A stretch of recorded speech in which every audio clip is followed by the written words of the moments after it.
say she's crazy, she got diamonds on the soles of her shoes. Well, that's one way of losing his walking blues. Diamonds on the soles of her shoes.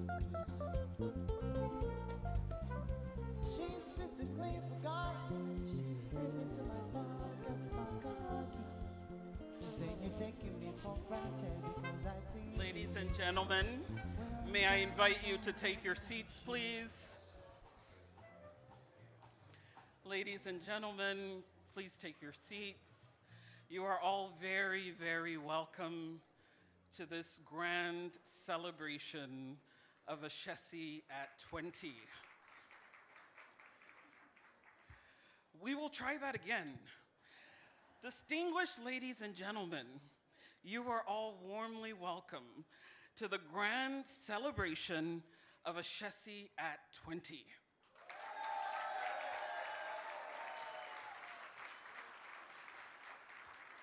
We are so glad to have each and every one of you here with us tonight. My name is Yawa Hansen Kwao. I will be your MC for tonight. I'm a proud member of the Ashesi class of 2007, and I'm also a proud member of the Ashesi Board of Directors. We're so honored. We are so honored to have each and every one of you here tonight. We have a wonderful program put together, and our job here is to do two things. One, we want to celebrate. We want to celebrate the journey that we've been on together at Ashesi University. We want to thank everyone who's been a part of that journey. We want to reminisce and we want to look ahead. Part of what we'll be doing tonight is also giving you insights into what the next decade will look like.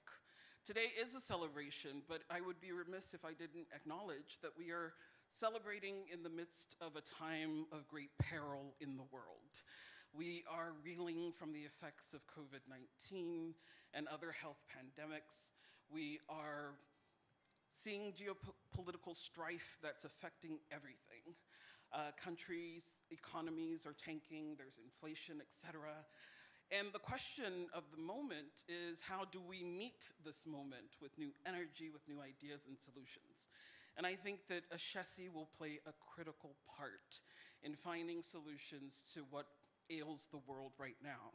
So I'm really excited to be a part of this mission and vision, and we're glad that you are too. I want to acknowledge the presence of Odefor Oting Crunchy II, the Chief of Brekusu. Can you help me welcome him with a round of applause, please? I'd also like to acknowledge the presence of Togbe Agbezoli, the Divisional Chief of Peki Wudome. Can you help me celebrate him with a round of applause? We'd also like to acknowledge the presence of the Honorable Minister for Education, Dr. Yao Edutrum. We thank you, sir, for being with us tonight. We thank you for your partnership as well, and we're really, really excited to have you here. I want to also acknowledge the U.S. Ambassador to Ghana, Her Excellency Virginia Palmer. Could you help me welcome her with a round of applause as well? And I'd also like to welcome Simon Ginger, the head of Global Program Migration and Development from the Embassy of Switzerland, also representing the Swiss Embassy. Can you help me welcome him with a round of applause? So in the room tonight are Ashesi students, Ashesi alumni, Ashesi boards, the boards of directors. We are privileged to have Ashesi employers in the room, as well as Ashesi donors, who will all be duly acknowledged in due course. But I do want to welcome the chairman of the board of directors here at Ashesi University to give us some welcome remarks and help us situate and contextualize our gathering here tonight. It's my pleasure to introduce Mr. Yao Asari Abuaji, who is the current board chairman of the Ashesi University Board of Directors. He is the head of Global Clinical Operations for Drugs for Neglected Diseases Initiative, and he's a graduate of the University of Ibadan, and he has a master's from Louisiana State University School of Public Health. So ladies and gentlemen, please help me welcome Yao Asari Abwaji, Chairman of the Ashesi Board of Directors.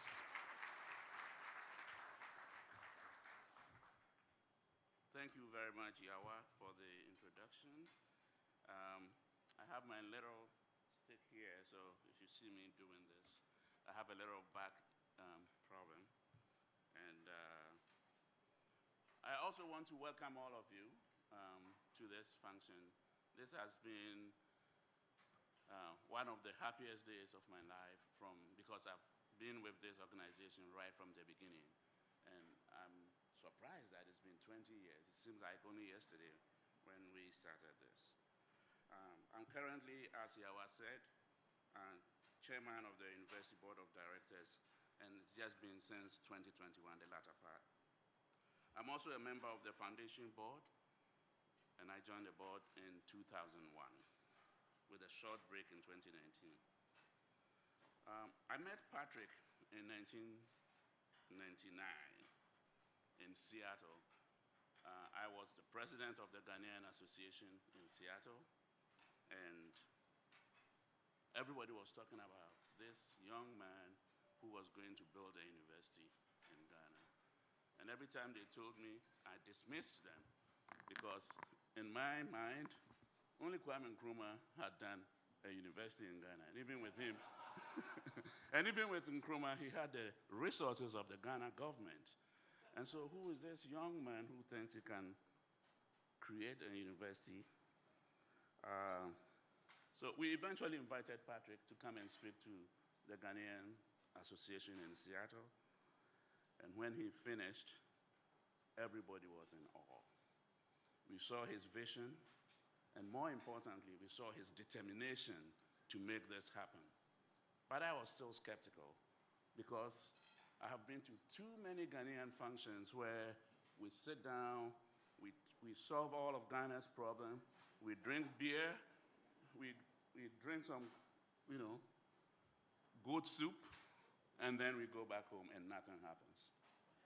So I was looking at him and thinking, I've seen this, I've heard it many times, nothing is going to happen. But something in the way Patrick looked at me when he was talking assured me that, look, this man is for real, I better follow him. So I decided to follow Patrick, and then I decided to introduce him to some of the Ghanaian people in Seattle and also in the US. I took a trip with Patrick.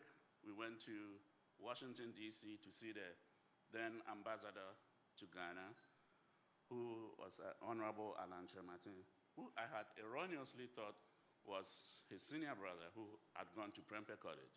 So I told, I told Patrick, I know the ambassador. He went to Prempeh. He was my senior. We went there, and the man told us, no, I'm not the one who went to Prempeh. But he received us warmly. We spent about an hour in his office. He gave us a lot of pointers what to do. And then when we left, we went to New York to meet some Yale alumni who were having some event in New York City. They also were very supportive. And from there, we made a last stop in Cleveland to see my classmate and friend, Mr. Kofi Bonner, who is here today. And again, when we went there, I suggested to Patrick, we're not going to stay in a hotel. Let's stay in Kofi's house. And he didn't, hesitate. We spent the night in Kofi's house, had very good conversations there too. And then when we were going back to Seattle, I started reflecting on the trip and thinking, wow, this business trip is different from any business trip I had taken. We didn't buy a $100 bottle of wine with dinner. We didn't even buy a $10 bottle of wine, And of course, we stayed in a nice hotel. It wasn't Motel 6 or anything like that. But the way Patrick was spending the money told me I could trust this man, and I can actually give my money to him because he's not going to waste it. That's how I became converted. So from 2001, I joined the board, and that began our new adventure. We made several trips to Ghana. We went to Brekuso, where Patrick showed us the land. There was nothing there but bush, and we were all thinking, what was he thinking when he selected this place? Today, I live in that area.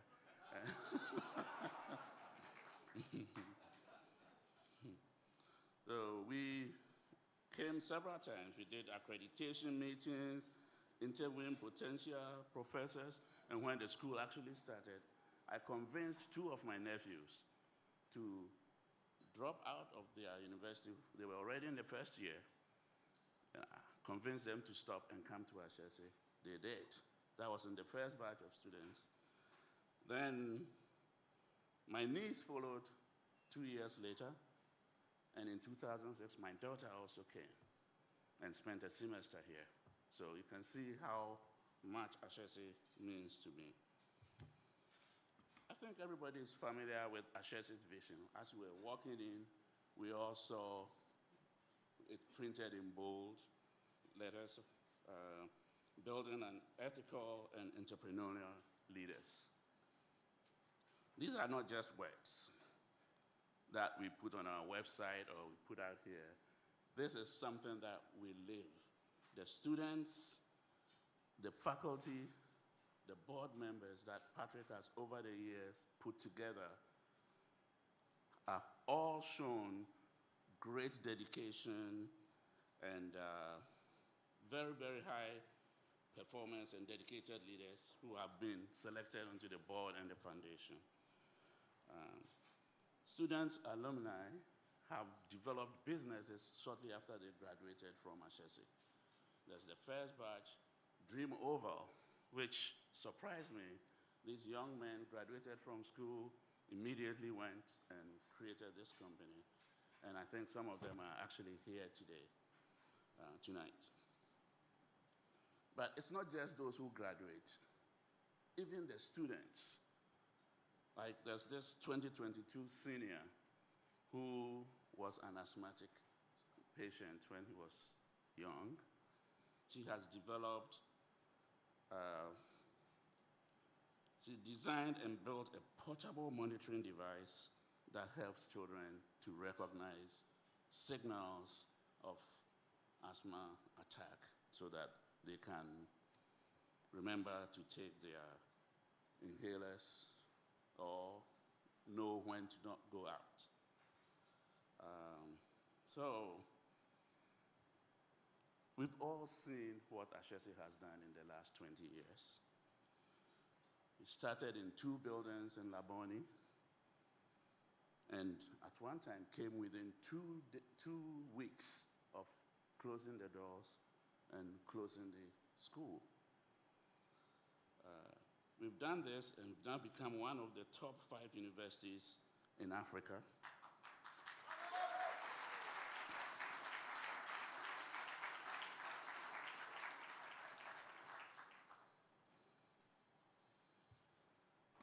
Okay, my phone is not deciding to respond. Technology, right? Mm-hmm. It's also become an institution where employers go when they are looking for good employees. And Ashesi has a history of placing most of their students within 6 months of their national service. This, if you compare to what we see in Ghana, where a lot of people stay home for more than a year, 2 years sometimes, before they get jobs. So how are we going to top all of this in the next 10 years? You'll have to wait until Patrick comes here to talk about that one.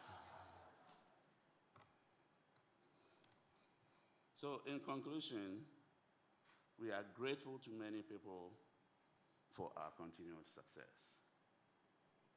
There are several people here who have made enormous donations to the school, and there are some people who are not here with us who made sacrifices as well. I'd like to recognize 2 of them.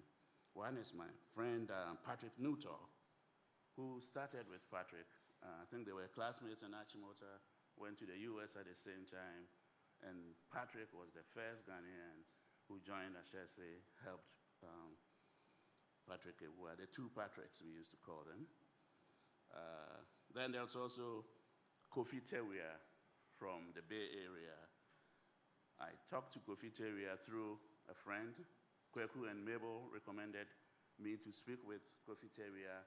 We brought him to my house to listen to a speech by Patrick, and as soon as he left, he decided he was going to make a donation. He did make a donation, then eventually set up a scholarship for students at Ashesi. Unfortunately, both Patrick Newton and Kofi are not with us. Patrick died in 2021, and Kofi Teria just this year. I also want to thank the members of the three boards: the foundation in the United States, the foundation in Canada, and the board in Ghana. MasterCard Foundation has given us a lot of scholarships for some of our students. There's also the McNulty Foundation, and many more, too numerous to mention here. Finally, I'd like to also say thank you to my wife for agreeing to have us invest in Ghana instead of going to Guyana. We are grateful to all of you for coming, and we hope for continued partnership in the years to come. Thank you.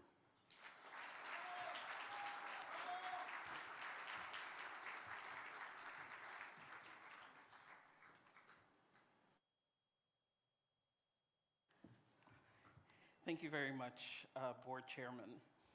At this time, I would like to formally introduce the Honorable Minister of Education, who will be giving us who is our guest speaker for tonight.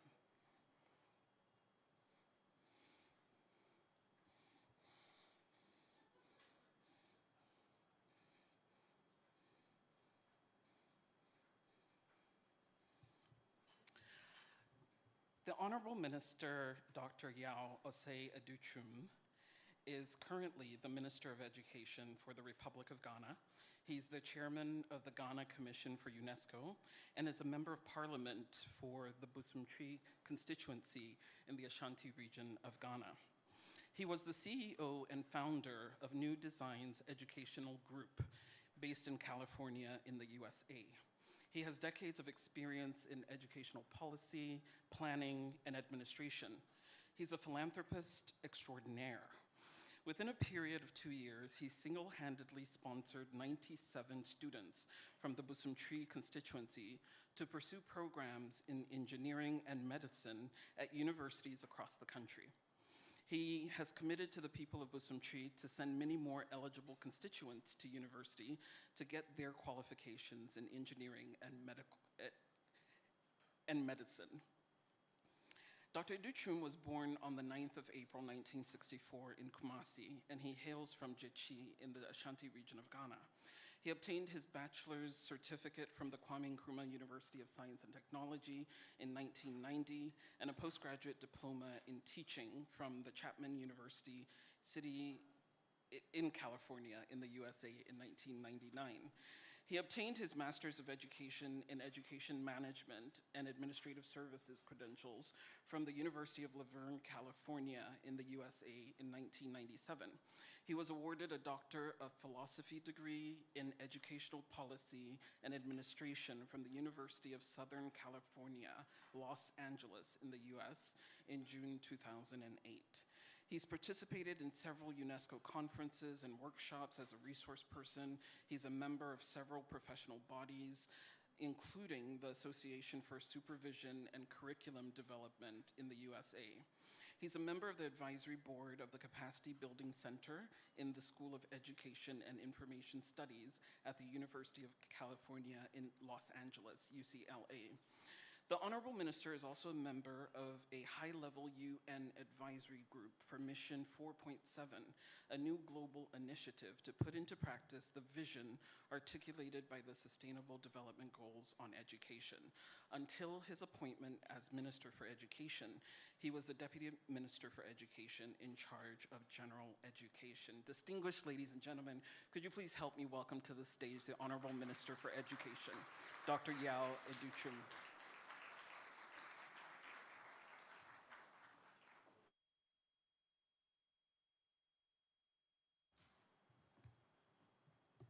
Thank you so much. I thought you were going to talk about the research papers I've written. That would have made it too long. Founder and president of Ashesi University, Dr. Patrick Ewua, members of the diplomatic corps, our lecturers, our students, Nime, Name, Nananum, ladies and gentlemen, our friends from the media, it's an honor to be here this evening to have the opportunity to address such a wonderful group of people who have come from far and near to support a great adventure by Dr. Patrick Ewua. A great adventure indeed. I'm sure he has forgotten that before he started the university, I met him in Washington, D.C. We had a chat there. He told me about what we were going to do in Ghana. And it has come to pass. At that time, I had also begun the development of a charter school in Los Angeles. So he was coming to Ghana, and I was helping build the American education system. And I did mine. I started the first charter school with 100 students, and before I knew, we have so many students, about 100 employees, while he was still in Ghana doing the unthinkable, developing a private university. So he was an inspiration to those of us from Ghana who were in America. When we heard about his story and the work he was doing in Ghana, we were thinking, how do we go back? How do we support the great work that this young man is doing in Ghana? So, Patrick, some of us came to Ghana because we saw your example. We saw the fact that after staying in America for some time, we could bring our idea expertise to the table. I always tell people that what I got from the United States of America was not so much the income I earned, but the idea that everything is possible. It's that sense of everything is possible that brought you to Ghana, and you've proved to the country and to the world that, in fact, everything is possible.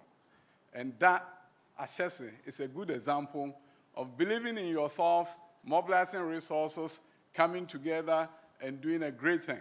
Ashesi University, no doubt, is one of the finest institutions in this country. As a minister for education, I'll get into trouble if I make a certain pronoun, but I can't help myself make it. I always say that I can tell the difference between an Ashesi University graduate from any other graduate in Ghana. When they walk into my office, they have this sense of confidence about them. They look you in the eye and express their opinions to you, and you can see, and I can always predict 90% of the time that, in fact, this is a graduate of Ashesi University. You've done some wonderful things here, and we need to applaud you for it.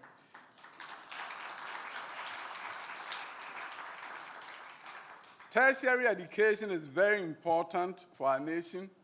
When you look at the landscape now in the fourth industrial revolution, if you don't improve tertiary education, you cannot improve the socioeconomic fortunes of your nation. There's no way we can transform the fortunes of Ghana if we do not focus on tertiary education. Understand that our gross tertiary enrollment ratio is 20%. One of the highest in sub-Saharan Africa, unfortunately. But South Korea is 93.6. So if you really want to look at how education transforms fortunes of countries, look at the gross tertiary enrollment ratio. We are not going to be able to change this nation if we don't take a serious look at our gross tertiary enrollment ratio. But it's not just good enough to provide access and say that a vast majority of our graduates are at the universities. You have to begin to look at what they are doing there. How are they being taught? What is your general education requirement? Are you teaching them to be critical thinkers? Or you are just teaching them to memorize some notes of the professor? And if that is what you are doing, the latter is what you are doing, and then you know that your nation is not going to transform itself, even if you have a 90% gross tertiary enrollment ratio. So when we look at what Ashesi is doing, it's a good example for us as a nation and how we should strive to get a number of our tertiary institutions to go the Ashesi way. An institution that is able to provide opportunities for their students to acquire the requisite skills through internships so that they can secure jobs in this country. It's something that we need to commend you for. You have done so much for this nation, and your example is the example of what I've just referred to as everything is possible. We know you have so many great initiatives. You'll be able to do so much with the resources that have been entrusted to your care, bringing MasterCard on board so that they can provide scholarships. The fact that 50% of your students have scholarships. The fact that 50% of your students are women. That in itself is a great accomplishment. Let us truly clap for them. It's something so commendable.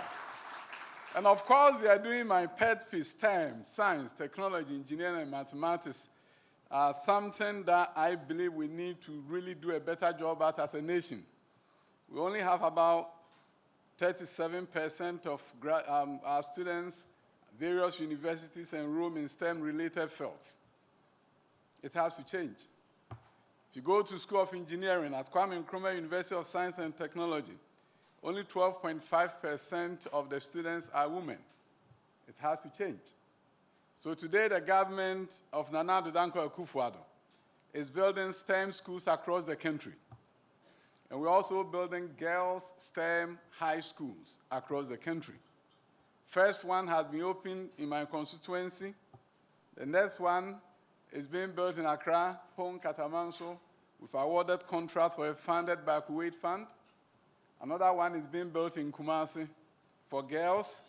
But there are other 10 STEM high schools that 5 of them have been opened this year. Another 5 is going to be opened next year. Our goal is to make sure that we have students in the STEM-related fields in their numbers, create a pipeline from kindergarten all the way to high school. So when you see the Accra STEM Academy under construction in East Legon, the vision is clear. We need to increase the number of students in STEM, but we don't want to wait till they get to the universities, especially in a country where if you go to high school and you do not do science, you cannot redeem yourself to say that one day you want to become an engineer. And that is something that we want to change. And I know that I tell the story of Kojo Mensah, a young man who had a dream, and the dream he was speaking with God, and God was telling Kojo Mensah that you're going to be the best engineer the world has ever known. And then he said, God, it's not possible. And God said, I created you. Why is that not possible? He said, God, you know what? I'm growing up in Ghana. And I'm in high school. And at the high school, my career pathway is visual arts. And nobody will ever allow me to become an engineer. But I always end by saying that what Kojo didn't know was that he was going to travel to the United States of America, and God knew that. And in America, a visual arts student in high school can become an engineer. Why can't that happen in Ghana? So I knew that if I was just to issue an edit and say, every school should accept visual arts students to go and do engineering, they would tell me, you can't bring America to Ghana. So what I had to do was to introduce a grant program and ask the university to submit proposals if they wanted to allow students with the general arts, visual arts, business to pursue engineering. Do 1 year pre-engineering, and from there, move on to do engineering. I got proposals from almost all the universities. And 2 universities began. Now we have close to about 300 students pursuing pre-engineering, and they never did science in high school. I just want you to know that I don't believe in the fact that we can't bring about transformation in Ghana. Transformation can happen, but we need to find a way offer private universities the flexibility to do what is impossible in the public education space. So we are working with GTech, the organization that is in charge of accreditation. And now the law is that you don't have to wait as long as my brother Patrick waited to get his charter. No, you don't have to. You don't have to. So we've raised the bar as to how you can be accredited, and you don't even have to be affiliated. But the bar is raised in such a way that you need to have the resources to start, and when you start, you don't wait for that long to become chartered. We believe we need to provide an enabling environment, an ecosystem for tertiary institutions to transform our fortunes as a nation. We need to ensure that there's a ranking system that enables parents to know how well their universities are doing. Universities should not just live off their names and prestige as premier institutions. Being a premier institution means you have to provide great outcomes so that parents will be able to know that if my child goes to Kwame Nkrumah University of Science and Technology and does engineering there, he will secure a job. I don't buy the argument that some universities are making that they are not there to create jobs. Are we serious? Developing country, you are not there as a university to create jobs. What are you there for? So we're going to have to really begin to create that ecosystem to enable universities to perform their role with government funding, and you have to justify that the funding is being used well. So Ashesi University, on this occasion, you brought me at a time when I'm flying out of the country, so I had to be short. I had to, I'm a teacher and a politician. In both professions, if you don't speak, you are in trouble. Some politicians have lost their jobs because their constituents said they didn't see them talking on TV. So sometimes if I'm not careful, I'll talk for too long and overstay my welcome. I don't want to do that. I just want to encourage Ashesi to lead the way. And I tell you, some of us are watching. I'm going to create an enabling environment for more universities to follow you because we know your outcomes are commendable. So to the board and to all the funding members of this institution, we are grateful to you. Ghana will remain grateful to you. What you've done is not just for the Ashesi University, you've done something great for this nation. And we want to commend you for it. There are some who sacrifice the comfort of life in America and other nations to come back home and contribute your quota to Ashesi University. But by so doing, you were contributing your quota to the socioeconomic transformation of Ghana. I believe that the better days of this nation, the better days of Ghana is not behind us, it's ahead of us. If we come together and do our possible bit in our own small way, we'll transform this nation. I don't want to be part of the people who sit here for the next 60 years and do nothing and just lament and lambast the politicians and say, hey, look at them. Let us all do our bit. Do our part the Ashesi way.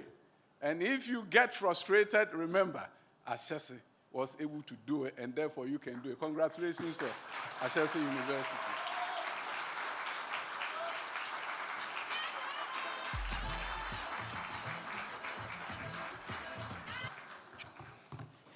Thank you very much, Honorable Minister for Education, Dr. Yawe Duchum. We really appreciate your presence here tonight and for the long-standing partnership that Ashesi has enjoyed with previous ministers as well as the government of Ghana. For those of you joining us via live stream, you are welcome to the 20th anniversary celebration of Ashesi University in Ghana, coming to you live from the Marriott Hotel in Accra. We appreciate your presence here virtually, and I want to thank those who are here in the room as well. I was reminded in preparing for tonight's event of a conversation that I had with my father when I first learned about Ashesi. I had just finished high school at Achimota School, and my father was interested in me applying to schools abroad. Specifically, he wanted me to return to the US, as my older brother did. We have formative years of our life spent in the US because in the early 80s, we fled Ghana because of the political instability. My father was a politician at the time. It was unsafe, so that happened. I remember coming across a newspaper article about Ashesi. It was actually an ad that said, "Do you believe in excellence?" At Ashesi, we do. So, for some reason, I was inspired to go check it out.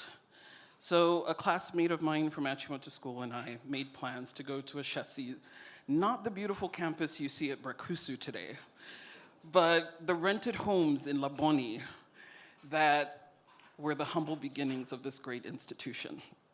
I remember going into what we called at the time Building 1, being led into the upstairs space to the library, which at the time, was modest, not the magnificent library that you have at Brakusu. You can tell I'm a little jealous, right? And I remember feeling like, I belong here. I feel like I'm supposed to be here. So the decision to apply to Ashesi was secret. And when I got admission to Ashesi, I hesitated about telling my father because he was quite a strict person and had very strong opinions about the world and our role in it as his kids. So I remember when I said, in addition to applying to these X number of universities in the US, I've also applied to this new university in Ghana. It's called Ashesi University. I proudly handed him the prospectus, which talked about the programs, the majors, the focus on Africa. He asked me a couple of questions. The first question was, why do you want to go there? And I said, well, when we were young, we were in the US. And I feel like I don't really know my own country. So I feel like going to Ashesi will give me the opportunity to have a world-class education right here at home. I also acknowledged that they believe in excellence. Don't you want me to be excellent, Daddy? And I was struck this evening, because as I reflected, one of the first things that he said to me was that Ghanaians are starting things all the time. What's the proof that this university will still be here in 20 years?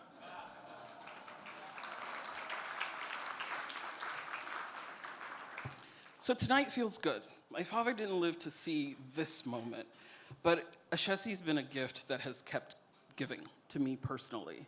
I joined the Ashesi community and immediately fell in love with our courses, with our professors, with the staff, who really nurtured what I believe was my hidden leadership potential. At Ashesi, I ran for and became the first female student government president. And I credit that experience with really establishing me on the path towards unlocking opportunities for African women and youth since. So, to all of the Ashesi students, both past and present in the room, can you join me in standing up and applauding the gift of this great institution?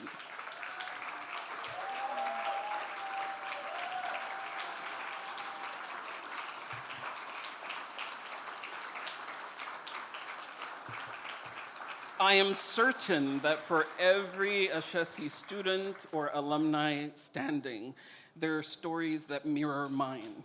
It's at Ashesi that we found ourselves. It's where we learned leadership. It's where we were set on the trajectory for what our lives will become. So thank you for taking the bet on Ashesi. Please be seated. To all the Ashesi faculty and staff, both past and present, may I invite you to rise. Ashesi faculty and staff, past and present, can you help me celebrate them with a round of applause?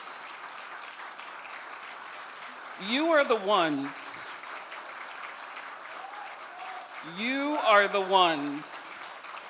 who took us, who molded us, sometimes scolded us, but helped us become who we are today.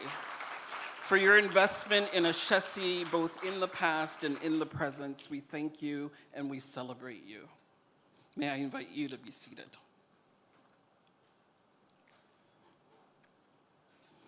To all Ashesi present and past board members, may I invite you to rise.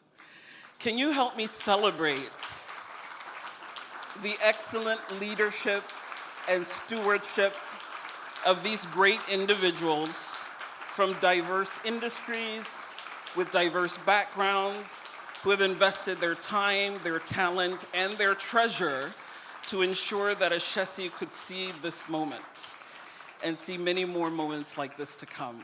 So to all the members of the Ashesi Board of Directors for the university, for the members of the board of the Ashesi University Foundation, and for the newly created board of the Ashesi University Foundation Canada, thank you so much for your support and partnership over the years. May I invite you to be seated. To all Ashesi employers, past and present, may I invite you to rise. Ashesi students, where are my employers at? Can we invite a round of applause for all of the Ashesi employers? As Yao said before, Ashesi students, within 6 months of graduation, they're taken into different companies, not just here in corporate Ghana, but all over the world. And we thank you for being part of our story and for taking on Ashesi students to contribute to the growth of your businesses. Thank you so much for your partnership. May I invite you to be seated. And last, and certainly not the least, to all Ashesi donors, past and present, may I invite you to rise. Can you give me a resounding round of applause for all the individuals and organizations in this room and joining us online who have given to Ashesi. My Ashesi story would not have been possible without many of you in this room who gave to ensure that scholarships could be given to ambitious young women like me who were fighting with their fathers. So thank you. Thank you all donors, both past and present. And for those of you who haven't joined our donor pool, we invite you to explore ways you can support Ashesi too. Join the club. I want to give a few additional acknowledgements to some of our special guests that are here in the room tonight. I want to acknowledge the strong partnership of the MasterCard Foundation. And in the room tonight, we have Phil Cotton, the head of human capital from the MasterCard Foundation. May I invite you to rise and be celebrated. MasterCard Foundation, your partnership and support has been meaningful. I believe Rosie Finn, the country leader for MasterCard Foundation here in Ghana, is also in the room. Rosie and Phil, thank you so much for your partnership, your leadership, and your faith in the Ashesi mission and vision. We want to also celebrate Rashina Reed, the director of the education office at USAID. Rashina, we thank you for your presence here tonight. Could you help me welcome her with a round of applause? I want to recognize also the presence of Anthony Farr, president of the Allen and Gil Gray Foundation. Anthony, if you're in the room, could you rise and be acknowledged? Thank you so much for your presence and for your support. All right. I want to also formally acknowledge, he will be on the stage at some point tonight, but I do want us to formally acknowledge the president and founder of Ashesi University, Dr. Patrick Ewa, and his lovely wife, Rebecca Ewa, who are both seated on my left here tonight. Can you help me celebrate them? It's been a labor of love, years of sacrifice, and lots of twists and turns along the way. And we want to thank you for saying yes to this vision. Thank you for saying yes and continuing on in spite of the difficulties and challenges. We celebrate you, Dr. and Mrs. Ewa. Thank you, thank you, thank you.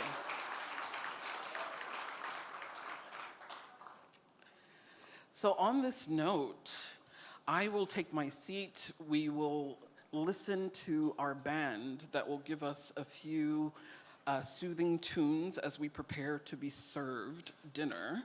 The ushers will come to your tables to guide you when it is time for you to serve. And in the meantime, can you give a round of applause to the band? This is the greatest band. It is both their name and a description. So a round of applause for the greatest band. Enjoy your dinner, and I will see you shortly.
People say she's crazy, she got diamonds on the soles of her shoes.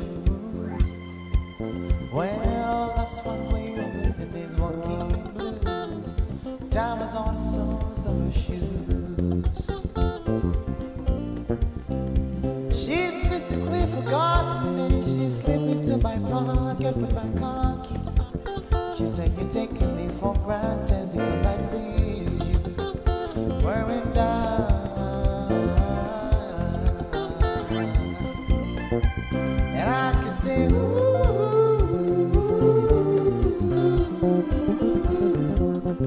See, everybody knows what I was talking about.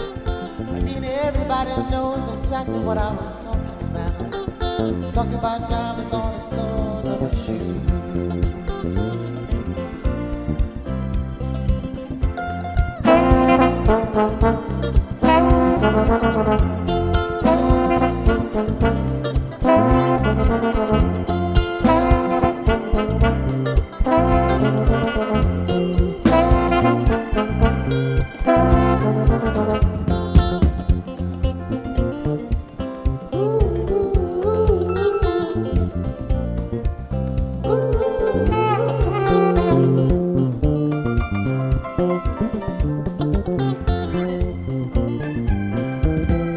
She makes a sign of a teaspoon, he makes a sign of a wave.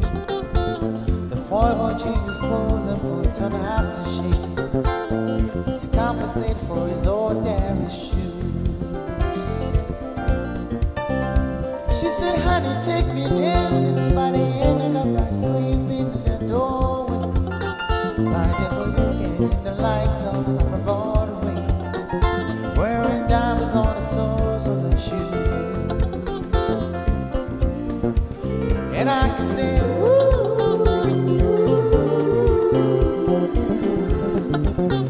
See, but everybody here knows exactly what I was talking about. I mean, everybody knows exactly what I was talking about. Talking about diamonds on the soles of my shoes.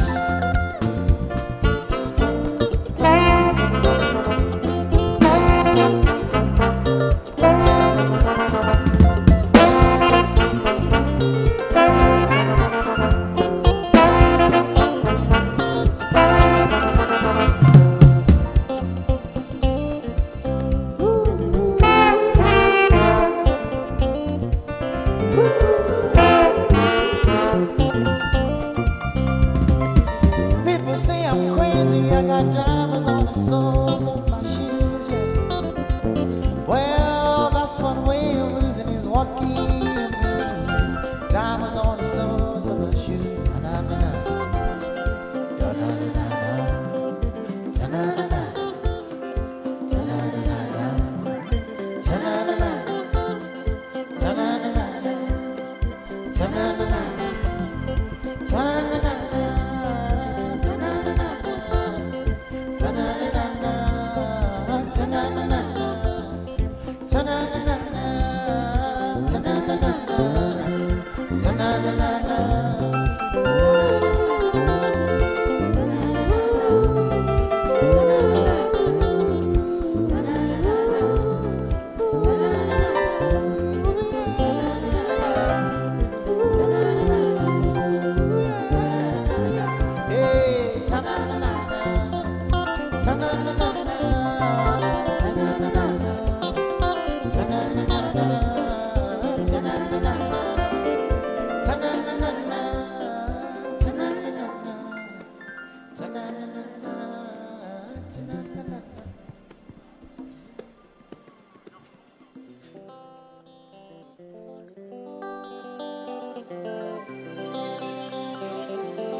Ladies and gentlemen, dinner is served.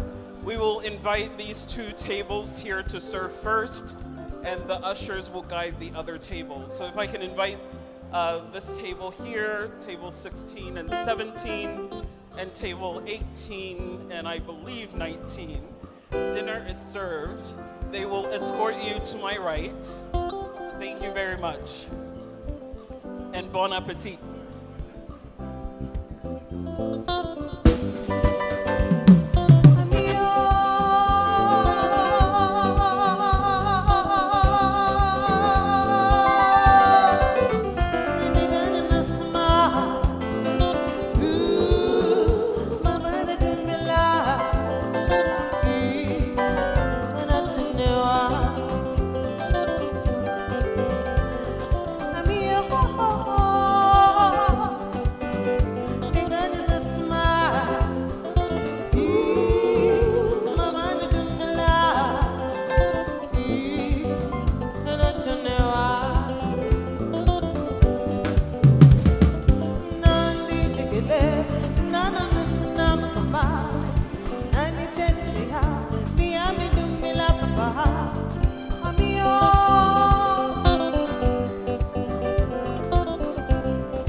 Fine, some yeah, from Elana,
Oh,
Afia, never, die.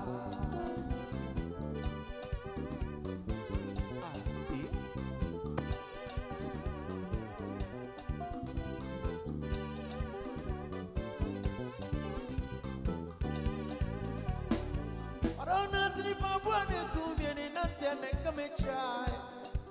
No, no, matter says it go. Come on, no, no, no. Then you say, our money, not the end, and now. Me, we know, that's a first to everything. To say, who do yes, go. I don't know if I want to do any nothing, come and try. No, no, matter says it go. Come on, no, no. Continue to say, our money, not the end, and now. Me, we know, when you be share me, to say, who do yes, go. Me, who do me, share me, me, who do me, share me, to say, I'm Yama, Coco, to me, Fabido, me, San Cabido, me, who me, share me, me, who me, share me, to say, I'm Yama, Coco, to me, Fabido, me, San Cabido. I ain't up there free, I ain't up there free, I ain't up there free, I ain't up there free. I push your mama, Botiba. I change your mama, Munyama. I push your mama, Botiba. I change your mama. Show your love, show them. Someone to take oh, I'm on board.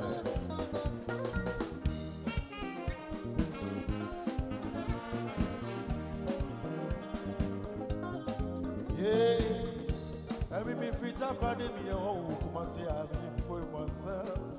I'm one safety. Men je shabesi you know, na mawer no. Men chivia simu pibia, men shobia tere awara puda. Lanso menu ambo wodono, lama kumeja no. All the you are mutu, all feel be rivia puda. Oh, Zabel Colo, that's who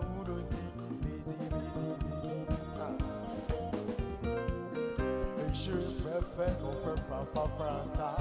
The man I want for a friend, I reach it for you pound, and it don't mean no beer. It's all down the couch, Raymond. Oh, be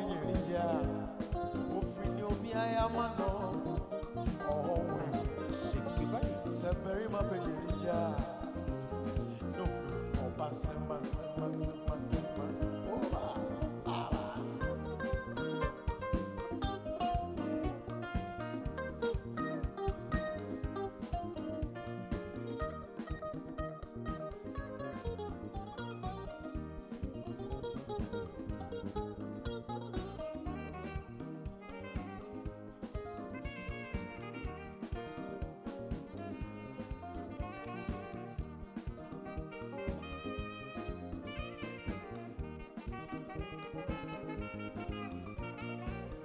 I tell you, say me fit up running me home, myself, for myself. Oh, wait. Men je jamais si on you know, Nama no. Men chinga se mo bibia, men she obi on today, all around Poda. And so when you are born, no, I'm a come no, around that. di mo besi besi. Awara na mo nyoboko. Ah, it is sweet sugar chamundo. Omenya eni papa mi. Anantina must show your love, show your love. Chauda, hey, happy wood day. Ukidi gidi. All the headers is go. Show your love. I'm a menya eni papa mi.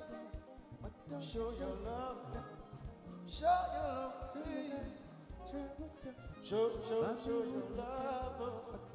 Yeah. Thank you. Can we give it up for the greatest band? Can we do it a little bit better for the greatest band? Thank you so much for these amazing tunes. How's dinner? Is it going good? I hope you're enjoying your dinner as you complete your dishes. I wanted us to continue with the rest of our program. We have a special virtual address that will be projected on the screen, so if I can invite the greatest band to descend from the stage so we can have the full, can you give them a round of applause as they exit stage left? You know, for those of you joining us online, you are still with us here at the Marriott Hotel in Accra. We're so glad you joined us in celebrating Ashesi at 20. The program goes on with a special virtual message from one of our staunchest supporters and friends. Ashesi could not be where it is without the great partnership of so many wonderful individuals and organizations. And I want to introduce to you the CEO of one of these very significant organizations that have really made a difference in Ashesi's story. So it is my pleasure, ladies and gentlemen, to introduce Rita Roy, the president and CEO of the MasterCard Foundation, who will be addressing us tonight through a video. Rita Roy is president and CEO of the MasterCard Foundation, one of the largest private foundations in the world, with approximately $40 billion in assets. Its vision is a world where everyone has the opportunity to learn and to prosper. Rita is a thoughtful leader who's deeply committed to equity and inclusion. She's worked tirelessly to build a foundation that is collaborative and known for its bold action and transformative impact. Under Rita's leadership, the foundation has focused its work on Africa since 2009 and has committed a goal of ensuring that 75% of its partners are African organizations and based the majority of the foundation's operations, which includes staff, leadership, including Rita herself, in Africa. To date, the foundation has committed and deployed more than $5.7 billion through financial inclusion, education, and youth livelihood programs. And as part of the pandemic response, they have supported numerous African governments as well. This includes a nearly $1.3 billion investment under the MasterCard Foundation Scholars Program, which is enabling nearly 40,000 talented but economically disadvantaged young leaders to pursue and complete their secondary or higher education. It also includes the Saving Lives and Livelihoods Initiative. They're a historic $1.3 billion partnership with the Africa Centers for Disease Control and Prevention, Africa CDC, to roll out vaccination across Africa and safeguard the continent's long-term health security, which has inspired others to double their efforts to bridge inequalities in vaccine access in Africa. Today, the MasterCard Foundation's Young Africa Work Strategy, which was launched in 2015, has set a goal of enabling 30 million young people, particularly young women, to access dignified and fulfilling work by 2030. A strong believer in listening, Rita can often be found working directly with those in the Foundation's programs, young people, as well as future leaders. Rita's childhood growing up in Malaysia helped her to develop her capacity to listen and the empathy with which she approaches the Foundation's work. Rita was a beneficiary of scholarships that allowed her to complete her education and mentors continue to support her growth as a leader. Rita is a member of the African Transformational Leadership Panel and is regularly called upon by the United Nations regional bodies in Africa, such as the African Center for Economic Transformation and global funders, to advocate for solutions for youth unemployment. Rita has represented these ideas on numerous stages, including at the Africa Transformation Forum, the Council of Foreign Relations, the United Nations, and the World Bank. Prior to joining the foundation, Rita was the Divisional Vice President of Global Citizenship and Policy at Abbott and was Vice President of the Abbott Fund, the corporate foundation. She led Abbott's public-private initiatives related to HIV and AIDS in Africa and a range of global health programs. Before Abbott, Rita held a number of leadership positions at Bristol-Myers Squibb, working on global health policy issues. Prior to joining the private sector, she worked at the United Nations. Rita received a Master's of Arts in Law and Diplomacy from the Fletcher School of Law and Diplomacy at Tufts University, and a Bachelor of Arts from St. Andrew's Presbyterian College. She holds 7 honorary doctorate degrees and has received several awards and recognitions. The MasterCard Foundation partnered with Ashesi at the start of this decade and has been a phenomenal partner in our journey to educate ethical entrepreneurial leaders. The MasterCard Foundation Scholarship Program at Ashesi has enabled hundreds of young Africans to join our community, and the partnership has evolved into a lot more today. So ladies and gentlemen, can you help me welcome via video Rita Roy, CEO and President of MasterCard Foundation. Members of the Ashesi Board of Directors, my dear friend Patrick Ewa, founder and president of Ashesi University, faculty members, alumni, students of the university, congratulations on your 20th anniversary. What a special community you are. The Ashesi community is a global inspiration. It's an inspiration to all of us, including those of us at the MasterCard Foundation. And it has been such an honor to be part of your story. We've been walking together 10 years. When I met Patrick, he told me about how Ashesi began. As a dream of a young man in Seattle, as an improbable experiment. Just 30 students meeting in a small rented house. But the vision was powerful, it was bold, and we wanted to go where you were going because we believe what you believe. That the purpose of education is to prepare young people for work and to grow as leaders. Leaders who can take on many challenges, new challenges, old challenges, that face our continent and face the world.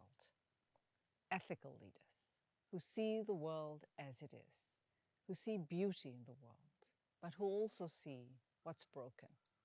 Leaders who have the audacity to reimagine the world as it should be, and who have the courage and the resilience to work towards that vision. Both the MasterCard Foundation and Ashesi believe that a university is not defined by who it excludes, but by who it includes. That a university is here to empower young people so they fulfill their true potential. When we launched our partnership with Ashesi University in 2012, it was part of the MasterCard Foundation Scholars Program. This is an education and leadership development program designed to support the next generation of leaders. Incidentally, we are supporting our 10th year anniversary this year. Ashesi was among our first cohort of partners, and it was the first African higher education institution to join our network. Today, African universities make up over 50% of our network. Back then, our goal was simple. Find 200 talented young people who wanted to pursue higher education but couldn't afford to do so.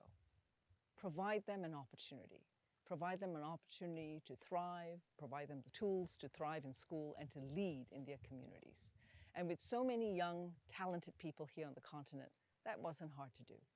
We began in 2012, we expanded in 2015, and we expanded again in 2019. So to date, there have been more than 800 MasterCard Foundation scholars here on campus. And today, we are creating a fund to support scholars in perpetuity, to support their business ideas and their projects to give back to community. We have seen Ashesi students turn opportunity into impact. Wherever you go, Ashesi students, Ashesi alumni stand out. Stand out because of their discipline, because of their vision, because of their commitment. We have engineers, entrepreneurs, people who are starting up new businesses, who are solving problems. Quite simply, Ashesi alumni and students are changing the world. And now the foundation and Ashesi are working together to scale some of that magic beyond Ghana, beyond this campus, to enable other universities across Africa to learn from each other and to raise the bar, actually to set the bar for higher education where it belongs. Our partnership has come far, and the bonds between us run deep. So even now, I am awed when I think about where Ashesi began. And I'm even more excited when I think about where Ashesi is going. So congratulations again on 2 decades of an incredible journey. I know that the best is still to come. Thank you.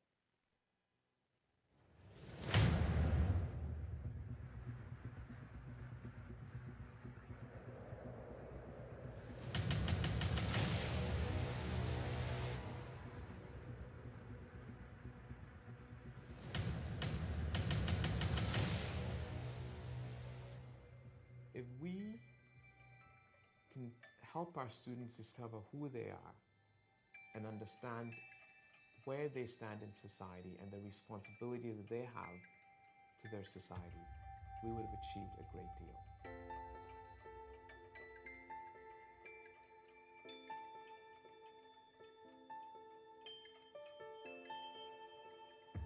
There is a notion of a global standard, of a world-class education, or at least there should be such a notion. And the fact that Ashesi is providing such an education here in Ghana, on the African continent, a continent that's not necessarily known for stellar education, I think is really important.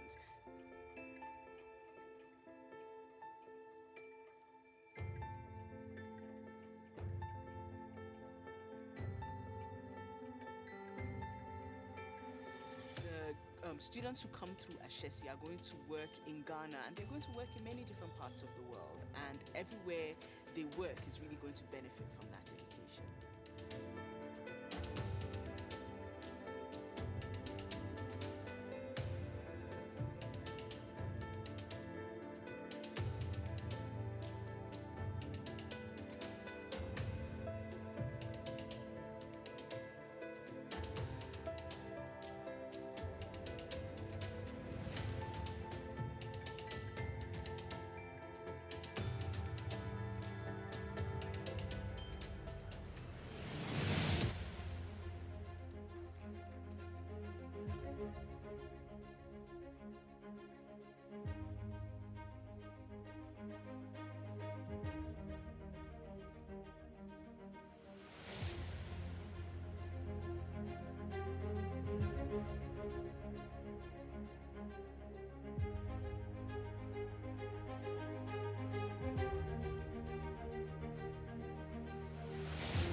For those of us joining us online, thank you for joining the 20th anniversary celebration for Ashesi University in Ghana. We're coming to you live from the Marriott Hotel in Accra, and I wish you could feel the energy in this room. We want to thank Rita Roy, the CEO and president of the MasterCard Foundation, for her remarks and for the partnership that we've enjoyed and continue to enjoy with the MasterCard Foundation. Rita mentioned that our institution started in 2003 with a dynamic group of 30 students. And there are members of that pioneering class here tonight. I'd like us to recognize them specially. So members of class of 2005, could you please stand? These are the ones who took a bet on Ashesi first. And because of their example and their experience, so many of us followed. So members of the class in 2005, thank you for your pioneering spirit. Thank you for your mentorship. Thank you for leading the way. When we were making decisions about coming to Ashesi, it was your testimonials that sealed the deal. So thank you.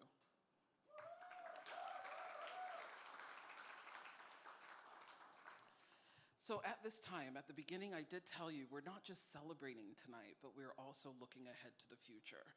Ashesi has an important role to play in the Africa we want to see. It troubles me deeply that the story of global poverty is largely a story about Africa. It's estimated that by 2030, 1 out of every 3 people that are poor will be African. And I do believe then that the vision of Ashesi, of inspiring and educating a new generation of ethical and entrepreneurial leaders for Africa, will help contribute to an Africa that's peaceful, prosperous, and just, and a world that's a little bit better than it currently is. Over the past few days, the 3 boards for the university have been meeting and looking at this strategic plan for the next 10 years. And I want to invite 2 of our senior leaders from Ashesi to talk us through this plan and to set the expectation for what you can expect from Ashesi in the upcoming decade. So this will be a co-presentation between our provost, Dr. Angela Owusu-Ansah, whom I will introduce first. So Dr. Angela Owusu-Ansah is the provost at Ashesi University. She was educated in Ghana and received a BA in psychology and sociology. She also studied in Spain and has a master's in international education administration and a certificate in TESOL, and I apologize that I do not know what that stands for. She also has a PhD from the US in higher education administration, quantitative research methods, and social science statistics and instructional technology. And she studied also in the UK, where she did a residency at Oxford University. So ladies and gentlemen, Dr. Angela Owusu-Ansah, our provost, who will join me momentarily after I also introduce formally the president and the CEO, Dr. Patrick Ewa. So Dr. Patrick Ewa is the founder and president of Ashesi University. Under his leadership, Ashesi has quickly gained a reputation for innovation and quality education in Ghana. In 2012, Ashesi University was ranked as one of the top 10 most respected companies in Ghana, and it was the first educational institution to win that award. In the same survey, Patrick Ewa was named the 4th most respected CEO in Ghana. Before founding Ashesi University, Patrick worked for Microsoft, where he was a program manager. And among other things, he spearheaded the development of dial-up internet working technologies and gained a reputation for bringing difficult projects to completion. Patrick holds a bachelor's degree in engineering and economics from Swarthmore College, an MBA from UC Berkeley's Haas School of Business, and an honorary doctorate from Swarthmore College, an honorary doctorate from Babson College, and an honorary doctorate from the University of Waterloo. He has won many prestigious international awards, including the MacArthur Fellowship, the McNulty Prize, membership of the Order of the Volta, one of Ghana's highest awards given to individuals who exemplify the ideals of service to country, and he also won the World Innovation Summit for Education Award. Patrick served on the Advisory Committee on Voluntary Foreign Aid of the U.S. Agency for International Development from U.S. Agency for International Development from 2010 to 2016. He's a fellow of the Africa Leadership Initiative of the Aspen Global Leadership Network.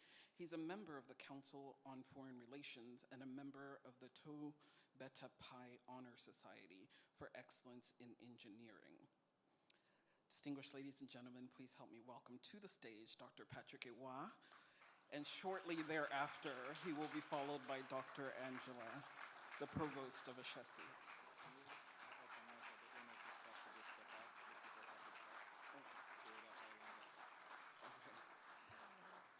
Apologies, Dr. Ewa. It is urgent that the driver with vehicle registration number GC306522, if you are the driver of the vehicle with license GC3065-22, you are urgently needed outside. Thank you very much.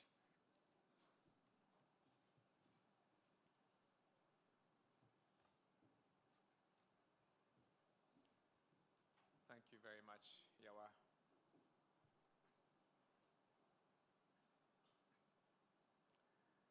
Nananum, Your Excellencies and dear friends, it's really great to be here tonight.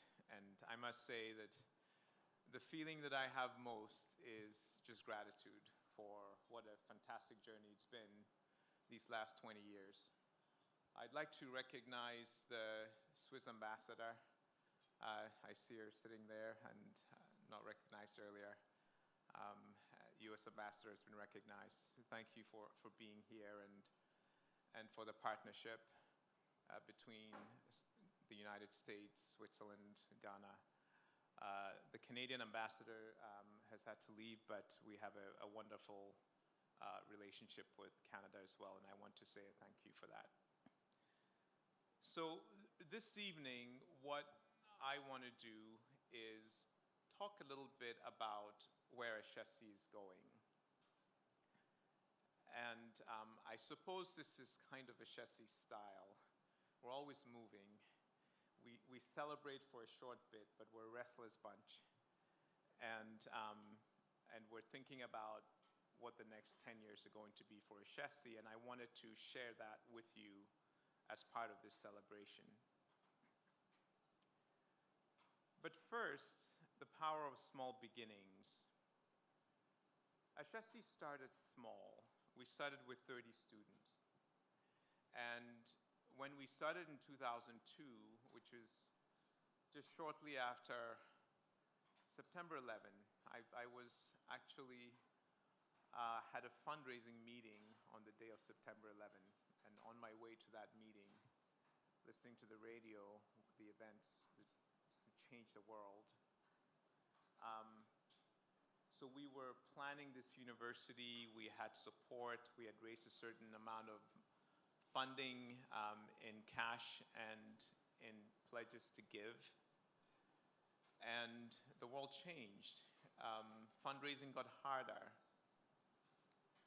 But we were not fazed, right, Nina? On that day, or that meeting in Seattle, the philanthropist that I met with asked me, how much money are you trying to raise? And I said, I'm trying to raise $15 million. And he asked me, how much money have you raised? And I said, about $2 million. And he said, that's all you've got. Make it work.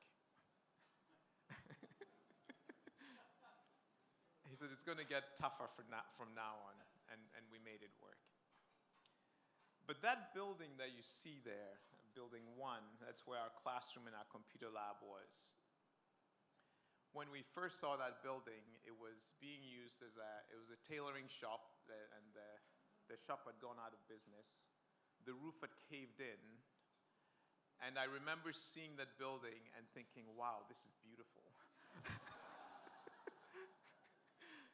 and it was like, wow, this is the perfect building for us.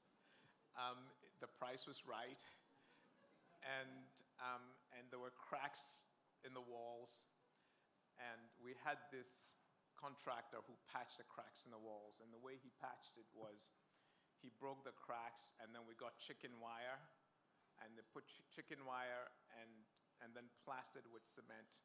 We changed the roof. That was a new roof. But we started in a building that was held together with chicken wire. That's how Ashesi started.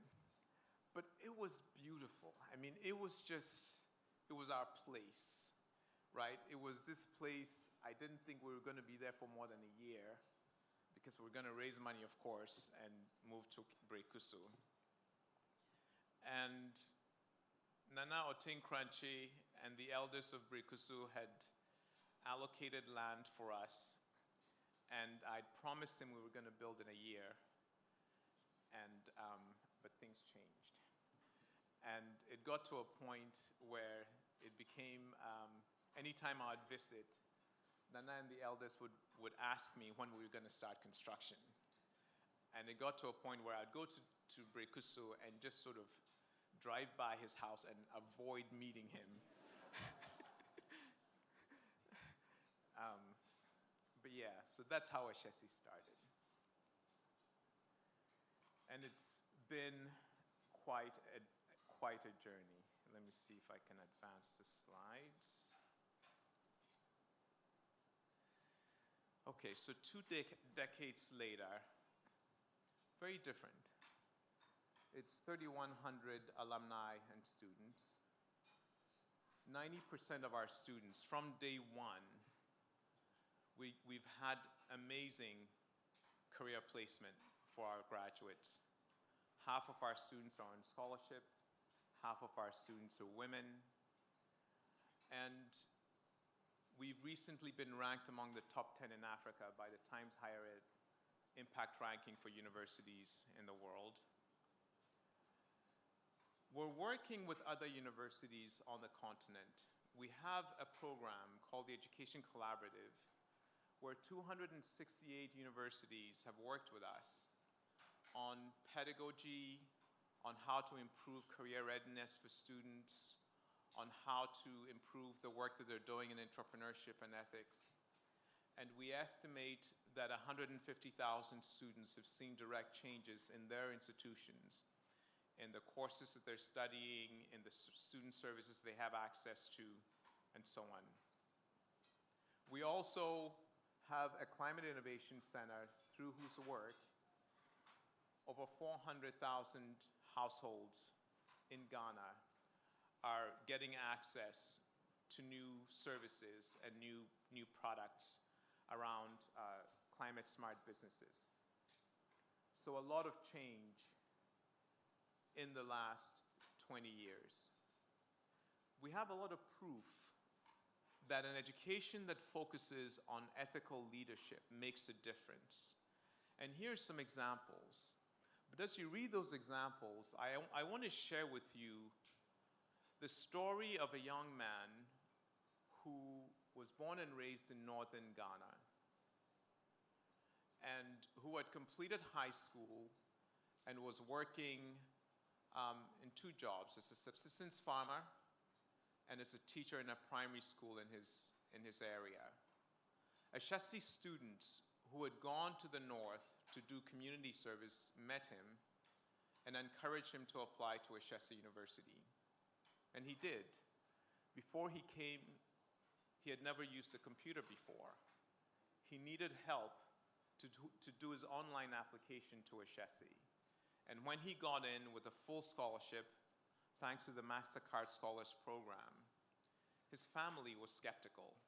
He got this award later for his computer science capstone project. He built a machine learning algorithm that could accurately diagnose malaria with 85% accuracy, looking at a smear of blood. And that young man is now in a PhD program in artificial intelligence at Dartmouth College in the United States. And the beautiful thing about Maxwell's story is that he had given up on a dream he had to be working in health, then got into a university because of the scholarship that he got. On his graduation day, he said to us, "There's no other university in Ghana where my story would be possible." And today, he's dedicated his life to building technologies that will have an impact in healthcare in Ghana, and especially in his community in northern Ghana. Those are the stories that I'm really grateful for. Like when I look back at the work that we've done these last 20 years, what makes it all worthwhile? It's these kinds of stories that tell us that we're on the right path. Now, as we thought about our third decade, Ashesi has this thing we do. We do these 10-year plans. We've done 2, and we were starting to plan our third one. We decided that to think about what to do the next 10 years, we ought to look beyond the 10-year horizon. We ought to look at what will the world look like 30 years from now? What will the world look like a generation from now? And use it to guide the work that we do in the next 10 years. And so beyond the horizon, which is the theme for this strategic plan, we identified 3 major challenges and 3 major opportunities that inspire the next 10 years. And there's this paradox that if you sit down with a group of people and ask, what will the world look like 5 years from now or 10 years from now? We're not really sure. We're not sure what the exact changes are that are going to happen. But when you ask the question, what does the world look 30 years from now, beyond the horizon, then the paradox is, then you see what we need to pay attention to, because you look at the big waves of things that are happening in the world. And the 3 major challenges were the reality that Africa's population is growing at a very fast pace today.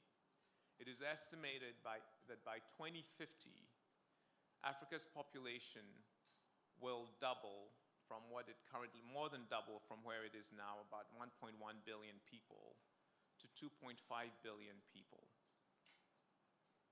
Think about that for a minute. Every system is going to be stressed. If you went to the richest nation on earth, the United States, and said, your population is going to grow by 1 billion people in 30 years, it might be considered something of a crisis. Well, that's a trajectory that Africa is on. It's going to stress infrastructure, it's going to stress food security, it's going to stress availability of jobs, health systems, everything.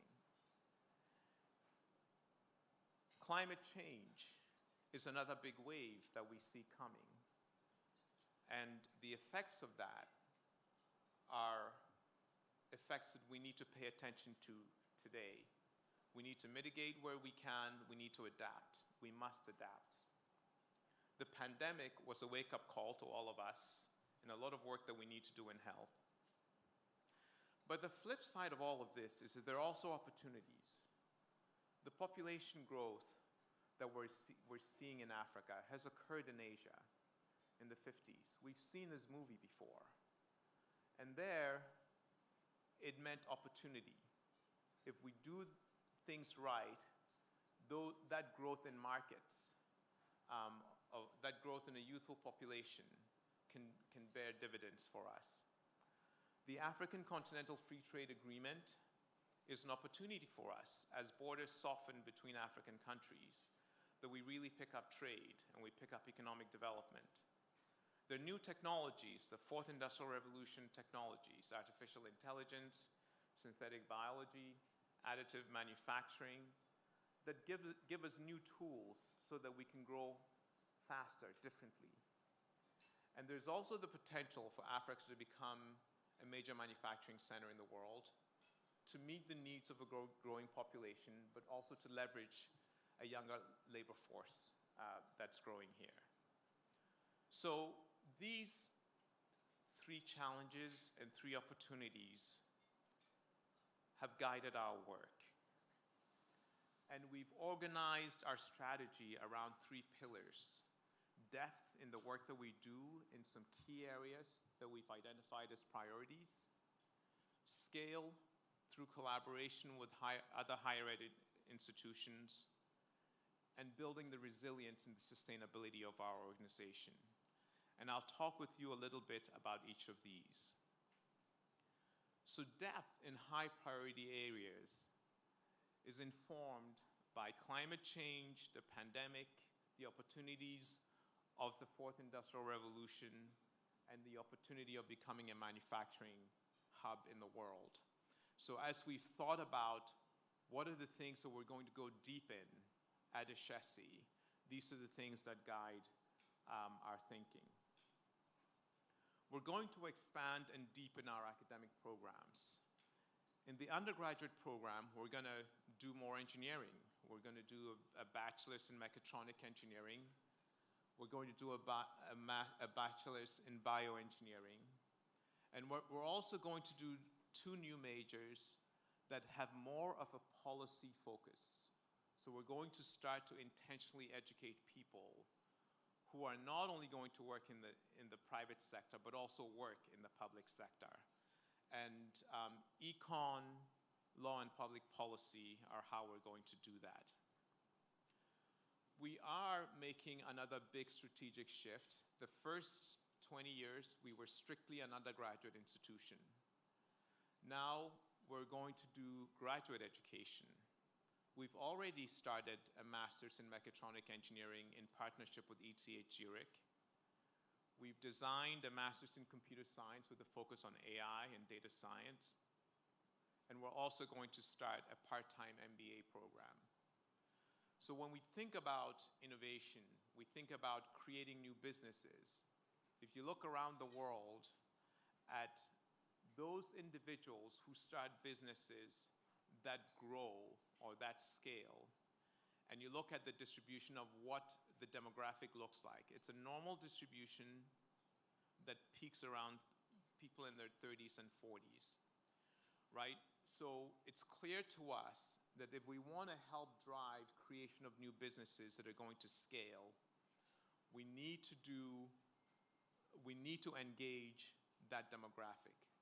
People who've completed their undergrad, they've had some work experience, we bring them back into master's programs and we equip them to be change agents and leverage the maturity that they have.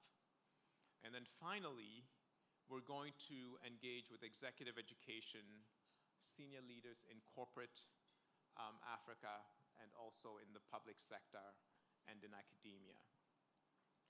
That program will be co-taught by Ashesi faculty and seasoned executives, both in the private and public sector. So a big change coming in these next 10 years.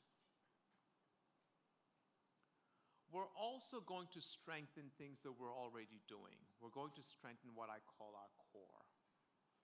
We're going to remain a responsible, innovative organization. We've already talked about our commitment to diversity and inclusion, the idea that 50% of our students are women. Our board is 60% women. Our engineering program is 40% women, and it'll get to 50%. That's the goal. We're adding a new diversity goal that 4% of our staff and our students will be people living with physical and learning disabilities. 3.7% of Ghana's population have such disabilities, and we're determined that the Ashesi community will reflect that. It means that we're going to do intentional work in our HR department to actively recruit people who have all kinds of disabilities: hearing impaired, sight impaired, autistic, Down syndrome, whatever, that they belong on our team and they belong in an environment where they are seen, where they're valued, where they get the same health insurance as the president of the university, and where they're seen for who they are.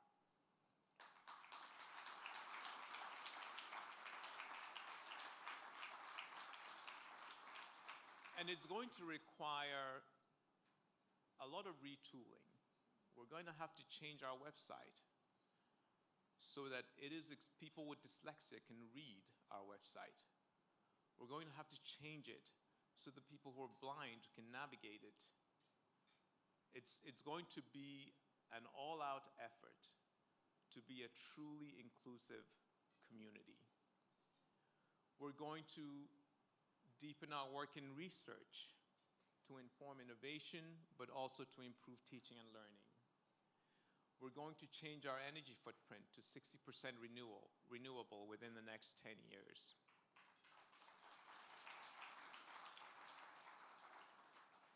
We will maintain gender balance. We will maintain balance along the different economic strata on the continent. And we're also going to focus our attention and innovations around healthcare. So our engineering students, our business students, computer science students doing work and building healthcare solutions. And we have a commitment to have 200 new innovations and organizations emerge out of Ashesi in the next 10 years. And we're also going to incubate 240 businesses in the Climate Innovation Center. So work that we're already doing, we're going to do more deeply, we're going to do better.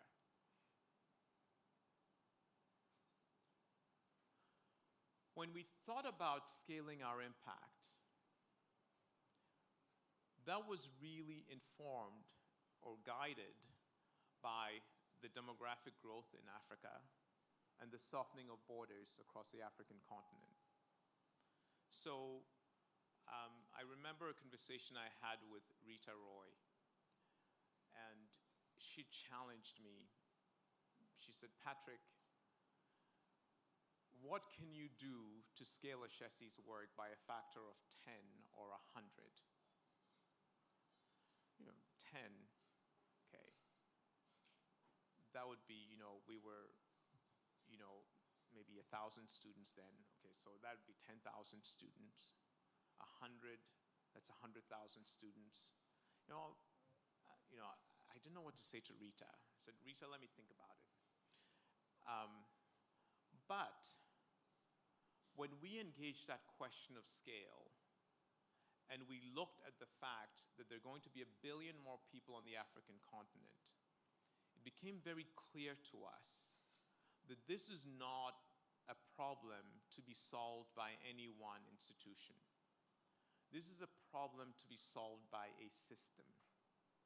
This is a problem to be solved by engaging the talents of others. And so we decided that we were going to take a systems approach to scale. And that's what we're doing. Now, what does that mean? Well, first, let me say that 30 years ago, there were about 200 universities in Africa, in sub-Saharan Africa.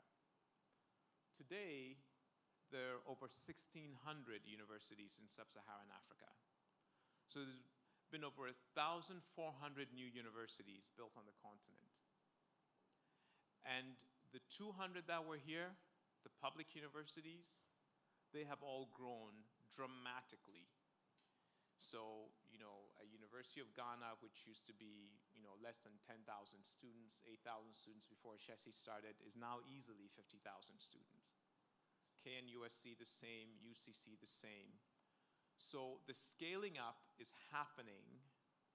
What is not happening necessarily is the scaling of quality. And so our systems effort is to engage with other institutions so that together we can improve the quality of higher education on the continent.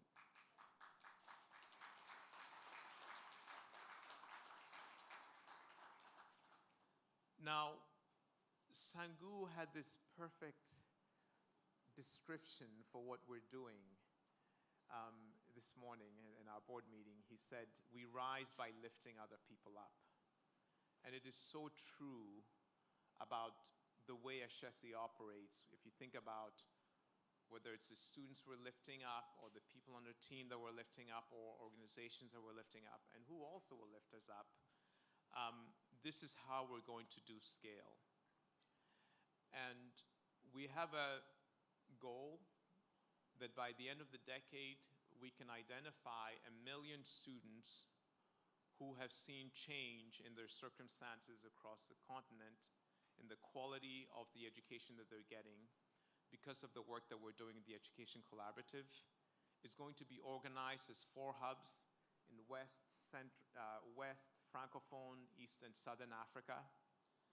We're going to have a very open arms approach, invite all universities, with the goal that we will eventually have 140 committed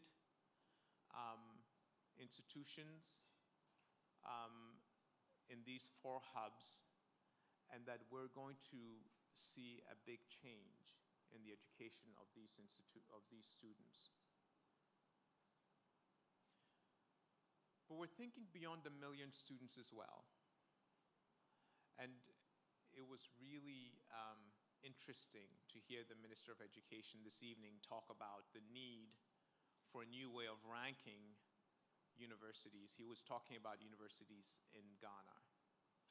Well, we're working with a consortium of organizations to come up with a new ranking for sub-Saharan African universities.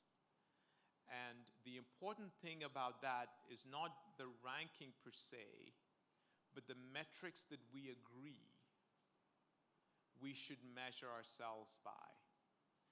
And in deciding what those metrics are, we have gone to people in Africa. We did a survey of 1,000 people in Ghana, Zimbabwe, and Kenya, asking them 3 simple questions. What are the biggest challenges confronting Africa? What should universities be doing about those challenges? And what stops them doing those things? And so we've got a lot of responses. We've got clarity because they've coalesced those 1,000 respondents, and these were students, market women, business executives, academics, all in these 3 countries. There's clarity about what matters. And so those metrics are going to be rolled out. That project has already started. Times Higher Ed is implementing the first collection of data. And I think we have over 100 universities already signed up. And the first publication of that is going to happen first half of next year. But it will run for the rest of the decade as well. Resilience is really about the sustainability of our organization and the sustainability of the work that we do. So we're building an endowment to strengthen the financial resilience of the organization, and we're formalizing succession planning for Ashesi beyond the presidency. Succession planning for the presidency was something we did in our second strategic plan, so we've been working on that the last 10 years. And now we're going to go beyond the presidency to all senior leadership positions at the university and make sure that we're very intentionally building the talent and the pool so that we really truly have an institution that's going to be here 30 years from now and stronger 30 years from now than it is today. The key goals for our endowment for this decade is that at any point in time, we want to have the equivalent of 800 full scholarships among the 2,100 students we will have, fully endowed. We want to endow research activity, endow part of the work of the Education Collaborative, and also to endow a venture incubator that is going to, on an annual basis, fund startups that are created by our alumni. And Rita, in her remarks, talked about a fund that the MasterCard Foundation is setting up with us at the Ashesi University Foundation Canada to get this endowment started. And we're so grateful that of that 800 goal, 600 scholarships fully endowed, thanks to the MasterCard Foundation.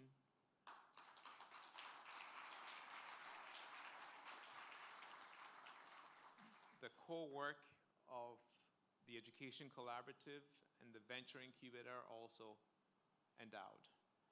And so we have permission to move full steam ahead, to think big, and to really execute with a lot of determination in these next 10 years. We're going to expand our campus dramatically. Campus footprint is going to about double these next 10 years, and there are 4 buildings that are going to go up. Here's just where they sit on the master plan of the university, and a few initial drawings of what these buildings will look like. The architectural design work is still in progress, and Ralph and Chris Sutherland, who are sitting over there, can you stand up, please?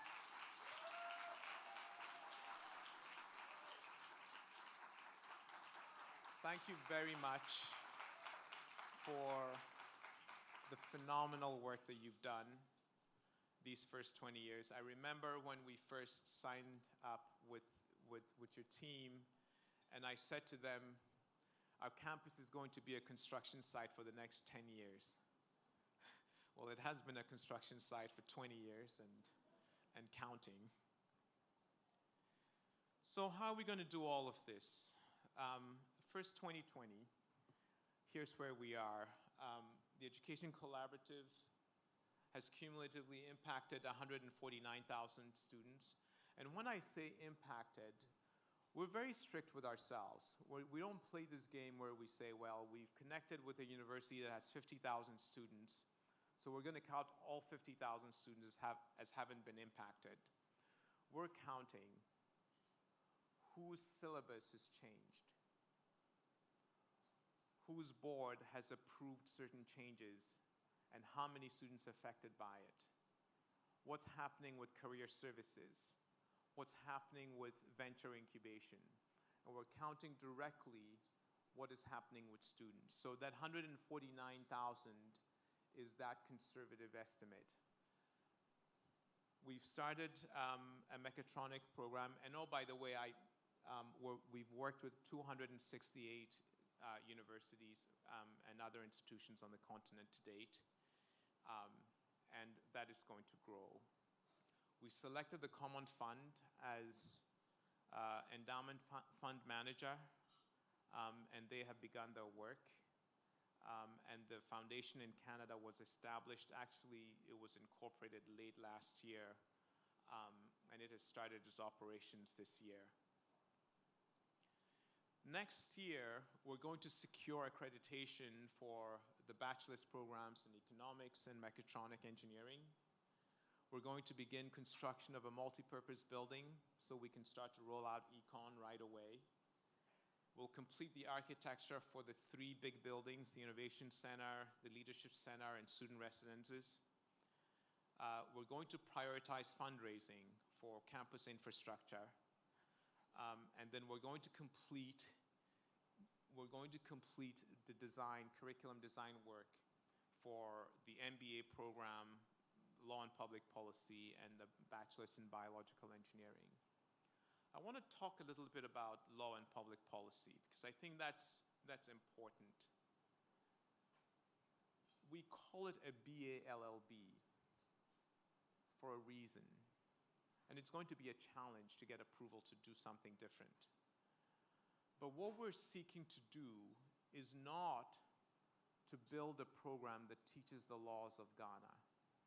It'll do that. But more importantly, it's going to be a program that teaches the philosophy of the law, that is multidisciplinary, that has people who intend to become lawyers study other things in the law in addition to the laws. But very importantly, really engaging the questions around what a good society is, how we create it, what role they play in achieving that. And so we're going to do something different. For those of you in the room who are here in Ghana who can be of assistance, we know that there is a traditional way of teaching law in Ghana today. It is held very tightly. And there's going to be a lot of, how shall I say, negotiation to do this different thing. But it's really important because the lawyers are in parliament, they're in the judiciary, they're in our companies. They are critical for helping us build important social capital in our society. They're critical to building a high-trust society. And so we're going to take this with a lot of seriousness.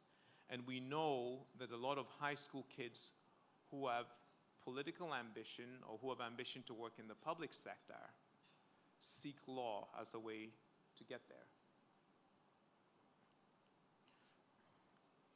In 2024, we will begin instruction for Econ, the Bachelor's in Mechatronic Engineering, and we will begin the Master's in Computer Science.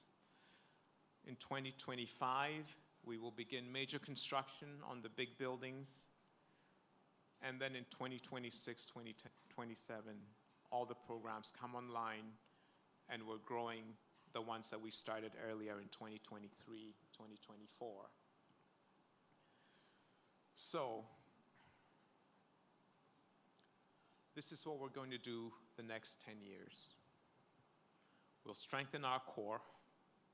We'll add 7 new majors, including for the first time, postgraduate majors. We're going to grow ourselves here in Ghana. We're going to directly impact 1 million students through the work of the Education Collaborative, and we will impact more through the work we're doing with the Sub-Saharan African ranking. We're going to expand the campus, and we're going to build an endowment. It's a very exciting time.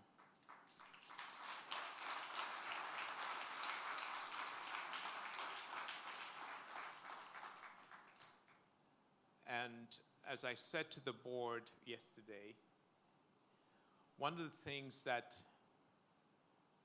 when I look back at what we've done at Ashesi, I marvel at is that we've done some really big things. We've done some really difficult things. And somehow we've made it look easy. It seemed kind of smooth. It hasn't always been. You know that beautiful building that we started with that was patched up with chicken wire? You know, those first 2 years were incredibly painful in a way. They were scary. There were times when I would lie down on the floor and put my feet up, and they would be shaking. But what we did, the head of operations at the university and our offices, we had an open door. We kept that door open. And we had this metaphor of what we were doing. And we said, we are the pilots of an aircraft. We're the pilots on an airplane. And this airplane is experiencing difficulty. It is experiencing mechanical difficulty, and it is almost out of gas. And every morning, she lived in Laboni, so she always got to the office before I did. And every morning, I would walk in my office, and I would peek into her office, and I'll ask her, are we still flying? And she'd say, yeah, we're still flying. And I would say, great, right rudder. Turn right. And we just had this thing. We kind of made it almost like a game of, okay, I'll say, okay, let's bank left today. And then we would sit in my office and we would pray. It was a sort of come to Jesus moment sometimes. But that was what was going on internally. Everybody else saw an aircraft that seemed to be flying really well. And, you know, today I can truthfully say to you that Ashesi is in a very different place than what it was back then. Very different. Not least of which is the fact that this institution no longer feels like it is on my shoulders. And the reason it no longer feels like it is on my shoulders is because of all of you here. It's because of the team at the university. It's because of a student body that is doing some amazing things, that has an honor system, that has taken the mission of the institution to be their own, so it doesn't depend on me.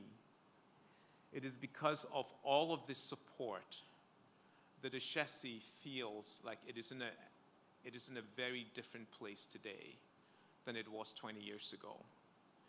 And I am very confident that these next 10 years are going to be consequential for us. They're going to be consequential for Ghana, for Africa, for our collective contribution to the world. Thank you very much.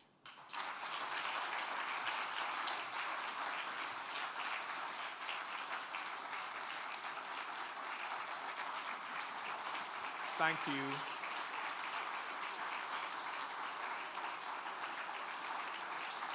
Thank you very much. Thank you very much. I would like to invite Angela up to the podium to share with us all how we're going to grow the team to make all of this magic happen. And then I'll come join you afterwards. Yes, please. Thank you. So good evening, Your Excellencies, Ministers, Nanano, ladies and gentlemen. On behalf of Ashesi University, I would like to extend our sincere gratitude to everyone for being here tonight to celebrate with us our 20 years of steady striving for impact and excellence. The next time we meet like this, it will be to celebrate you for standing so close to us for 10 years and beyond to see the successful implementation of the vision we just saw. Our gratitude goes especially to Patrick for enriching all our lives with an earth-wide vision so gargantuan there's room for us all, and a role each one of us can play now and in the future.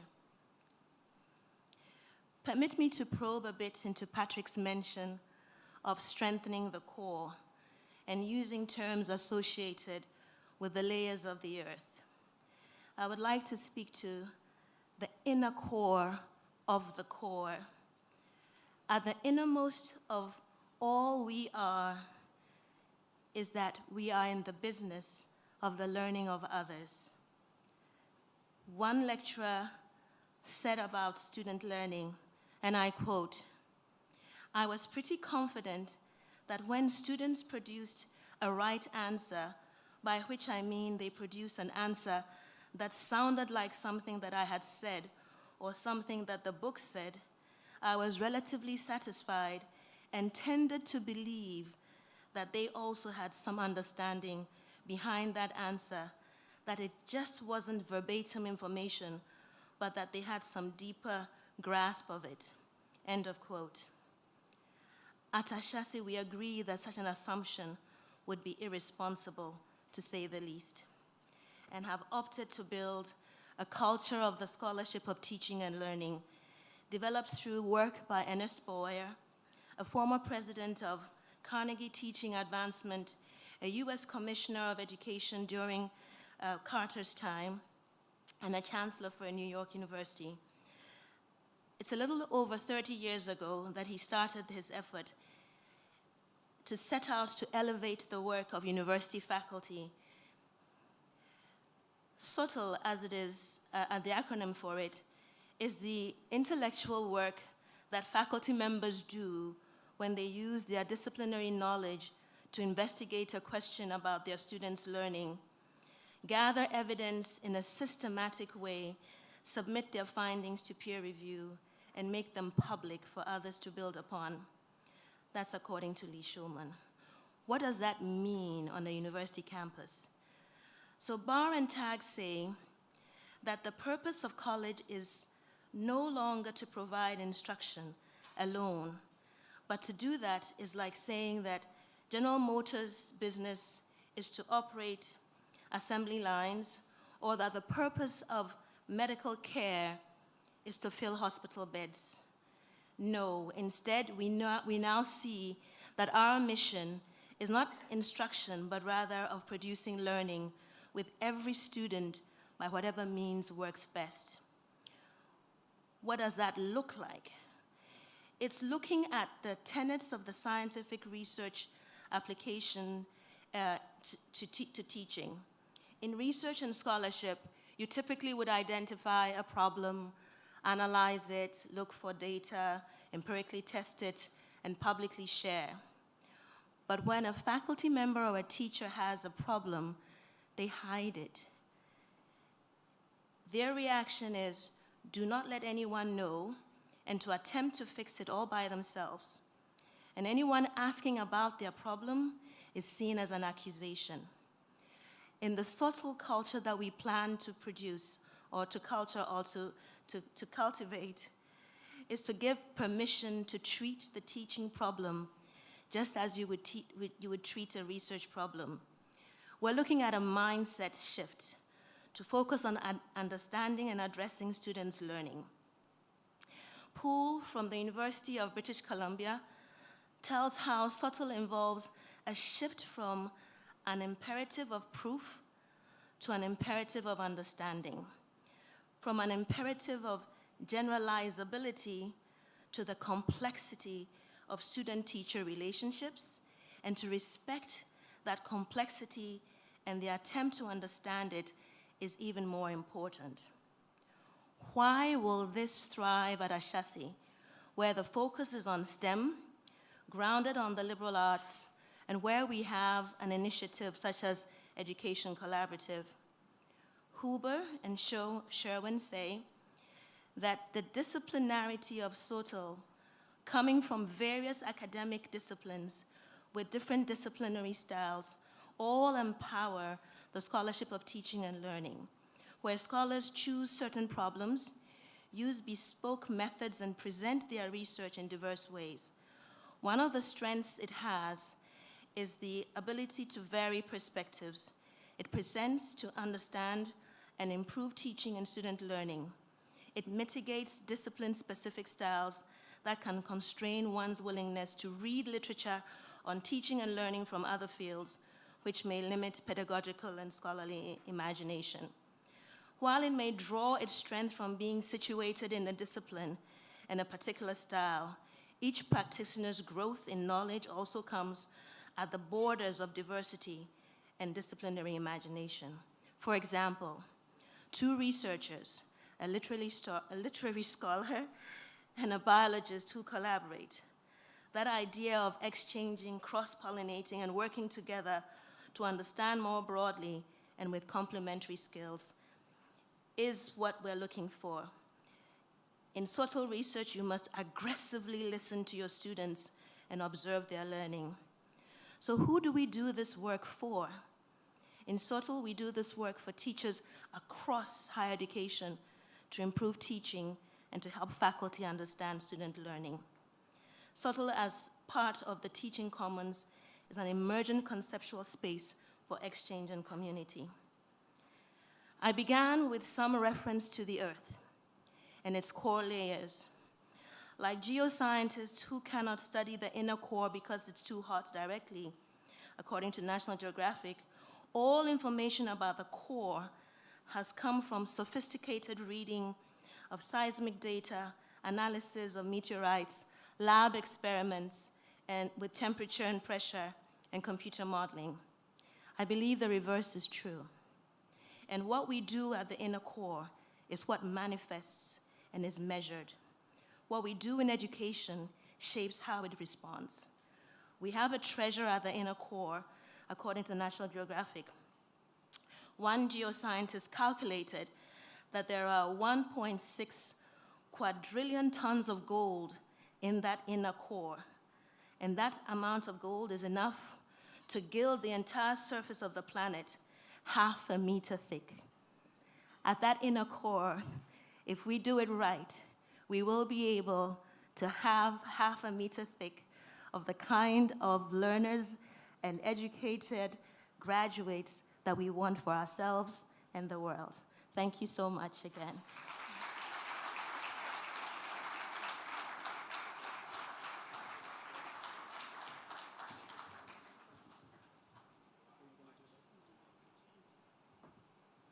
So if I may,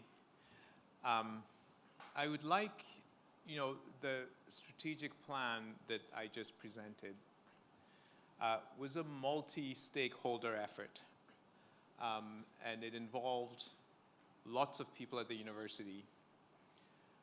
And I would like all the heads of department, the senior leadership team of the university who are present, please stand up, at senior administrators as well. Please stand up. I'd like us to say a very big thank you.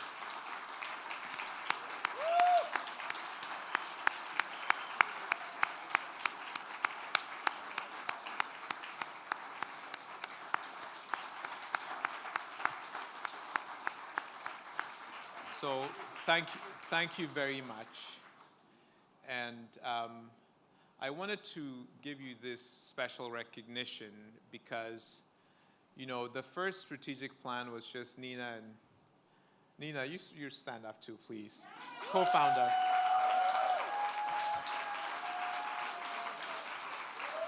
So you see the difference. It was just Nina and Patrick, and now it's all of you guys and your teams. Is also a reflection of how far we've come. And I think that you guys have put together a brilliant plan, a very inspiring plan, and as I said, a consequential plan. Thank you very much.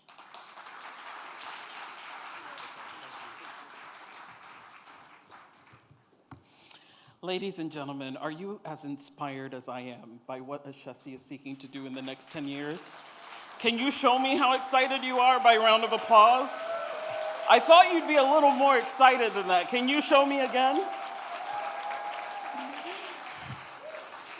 Thank you so much, Dr. Patrick Ewa, for your vision, and our provost, Dr. Angela, as well, for your leadership. So all too soon, we're coming towards the end of tonight's festivities. For those of you joining us online, thank you for being with us here. We're coming to you live from the Marriott Hotel here in Accra, celebrating Ashesi at 20. And before I introduce the next speaker, I did want to give a couple of more acknowledgements in the audience. We are really privileged to have the CEO of MTN Ghana in our audience tonight. Can you help me welcome Selom Adadevo, the CEO of MTN. Thank you so much for your presence here tonight. The Swiss ambassador, I regret that I didn't acknowledge your presence before. Can you help me acknowledge and celebrate the presence of the Swiss ambassador to Ghana? Thank you very, very much. And you know, at Ashesi, so many wonderful things happen. Not only did some of us learn at Ashesi and leave with a degree, some of us left with marriage certificates as well. I am among that number, and I want to give a shout out to my husband, Charles Hansen Kwao. This was love that was brewed in the Ashesi pot, and we are celebrating 15 years of marriage, and hopefully we will celebrate many more. So it's such an honor to have all of you here with us tonight, to the parents in the room, to the spouses of staff and faculty, and alumni, students. Your partnership means a lot. Some of the partnership isn't just in dollars and cents, but it's in presence, and your presence and encouragement is always, always valued. So I want to introduce to you, to provide some closing remarks for us tonight, the chairman of the board of the Ashesi University Foundation, Mr. Reggie Brown. Reggie is a former Microsoft executive. He's a former CEO and president of All Property Management, which is the leading online lead generation company in the US for residential real estate. He's also a financial advisor and enjoys teaching as well. Reggie is actively involved with several nonprofits in addition to Ashesi, and since 2009, he's been serving on the board of Beneficial Bank in California and the USA. Ladies and gentlemen, would you help me welcome Mr. Reggie Brown to the stage?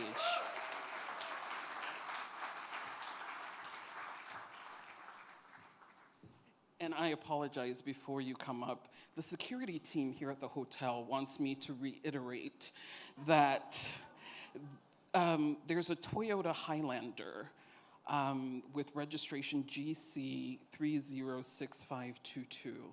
If it is your vehicle, could you please immediately make your way to the reception desk and ask for Kwame? They have a really important announcement and information to give you. So the driver or owner of the vehicle with registration number GC 306522, it's a Toyota Highlander.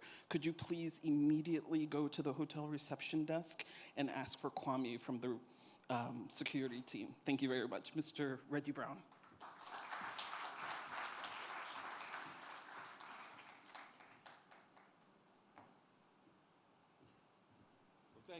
Thank you, Yawa. Hasn't she done a great job tonight? I mean, she does it all. She introduces the speaker. She takes care of legal issues with cars, everything. And before I start with my closing remarks, and I do know my role as a closing remarks speaker, which is to get us out of here, I would like to acknowledge my beautiful wife, Amelia. So we've heard a lot of great speakers, and I'm not going to try to top any of them. I'm going to recap, though, what we all heard from them so we can all take these messages with us as we go forth. First, Yawa talked about Ashesi's role in helping solve a lot of the global problems that exist in the world today. Yao talked about his own incredulous reaction to Patrick's initial vision, but then how he helped him to lead him through a lot of obstacles over the years. Dr. Yao, the Minister Yao, talked about how Ashesi reflects the axiom that everything is possible and the importance of tertiary education to transform Ghana and to move the continent forward. Rita Roy talked about the power of people, educated young people, to change the world and turn opportunity into impact. Patrick talked about his journey from chicken wire and airplane metaphor landing to now having a shining campus on the hill that everybody is so proud of. And Angela talked about building the core and mining the gold that is at the core of education. So as Yawa said, my name is Reggie Brown. I want to tell you my Ashesi journey a little bit. It actually started in the 6th grade, well before Ashesi was, I'm not that young. I had a teacher named Gary Clark who had just come back from the Peace Corps in Ghana. And he was determined that he was going to share the joy and excitement that he felt from being in Ghana with his class. So he'd bring out slides and talk about Ghana. And we learned, I swear, I learned the countries in Africa before I learned the states in the United States. So that was a seed that was planted a long time ago.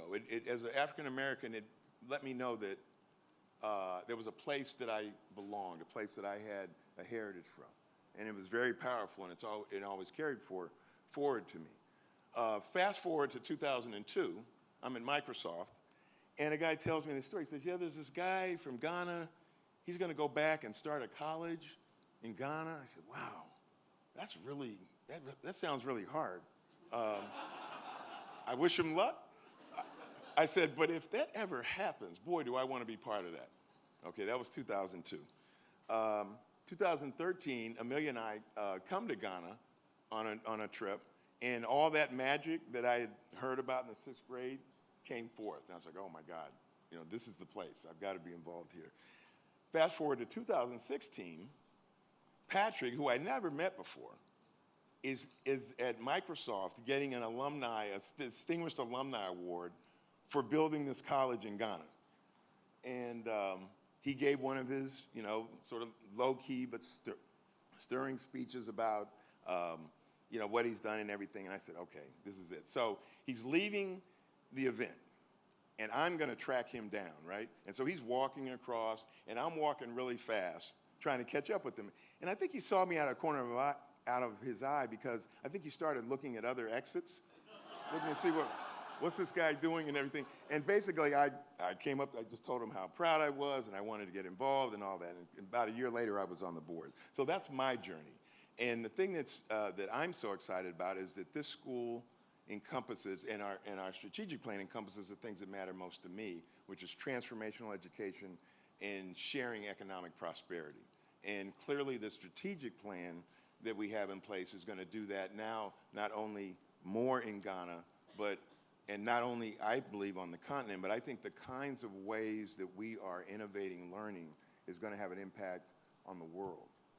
And I want to thank all of you who have had a role in taking us this far, and also encourage you and have you encourage your friends to come with us on this journey beyond the horizon to all the great things that we talked about tonight and all the things I know that Ashesi is capable of doing. So with that, I want to just give one more shout out, thanks to all the people that helped make this event possible, all the people that helped make Ashesi possible. And on here, my instructions were to toast to everyone for joining Ashesi on this journey beyond the horizon. So I have a virtual glass, but if you have a glass, let's toast celebrate the past, toast to the future, and see you beyond the horizon. All right? And I'm going to have Yawa close, I think, and then we'll have the band come back up. Thank you very much.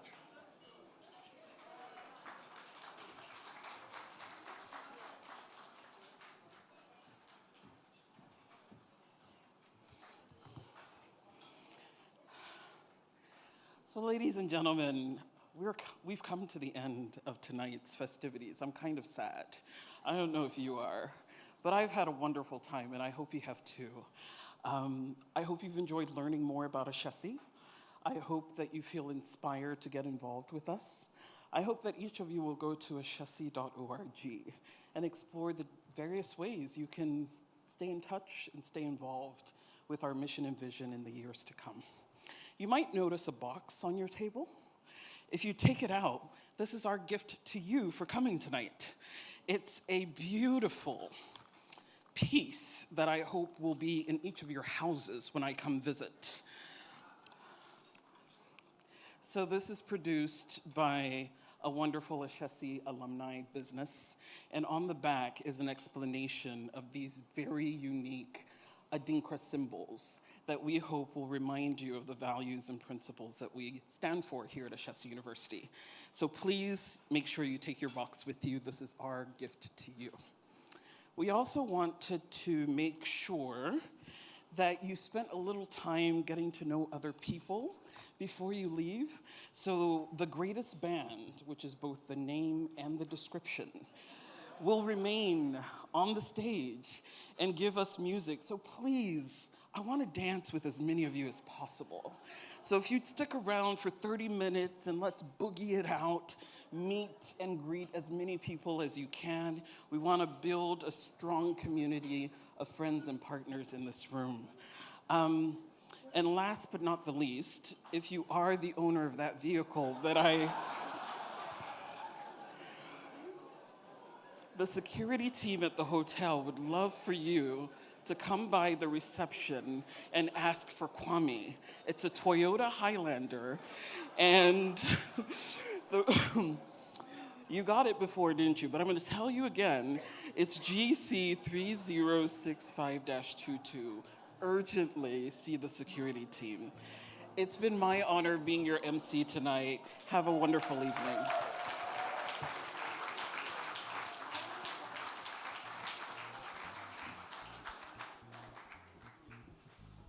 I would be remiss if I did not tell you that there is a special woman in this room who is celebrating her birthday.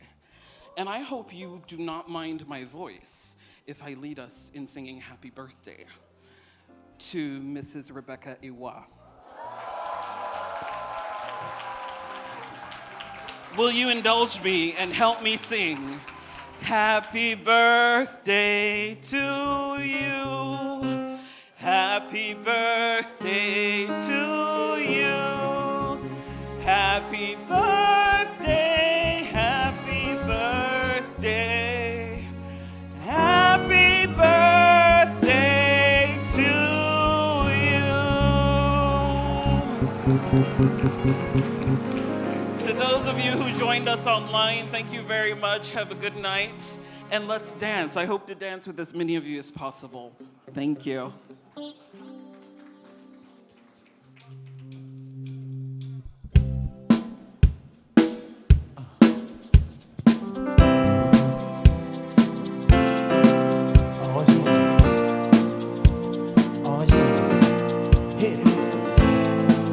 Oh, Jesus.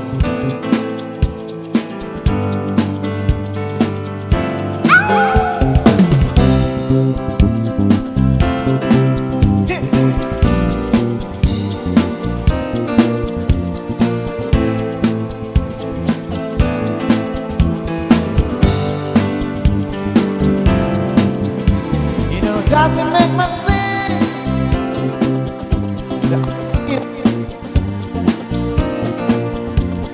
You wanna take some things I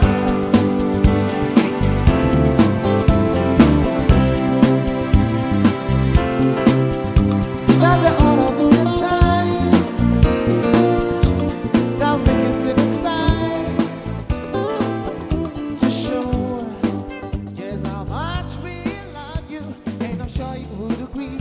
What could fit more perfectly than to have a work party on the day you came to be?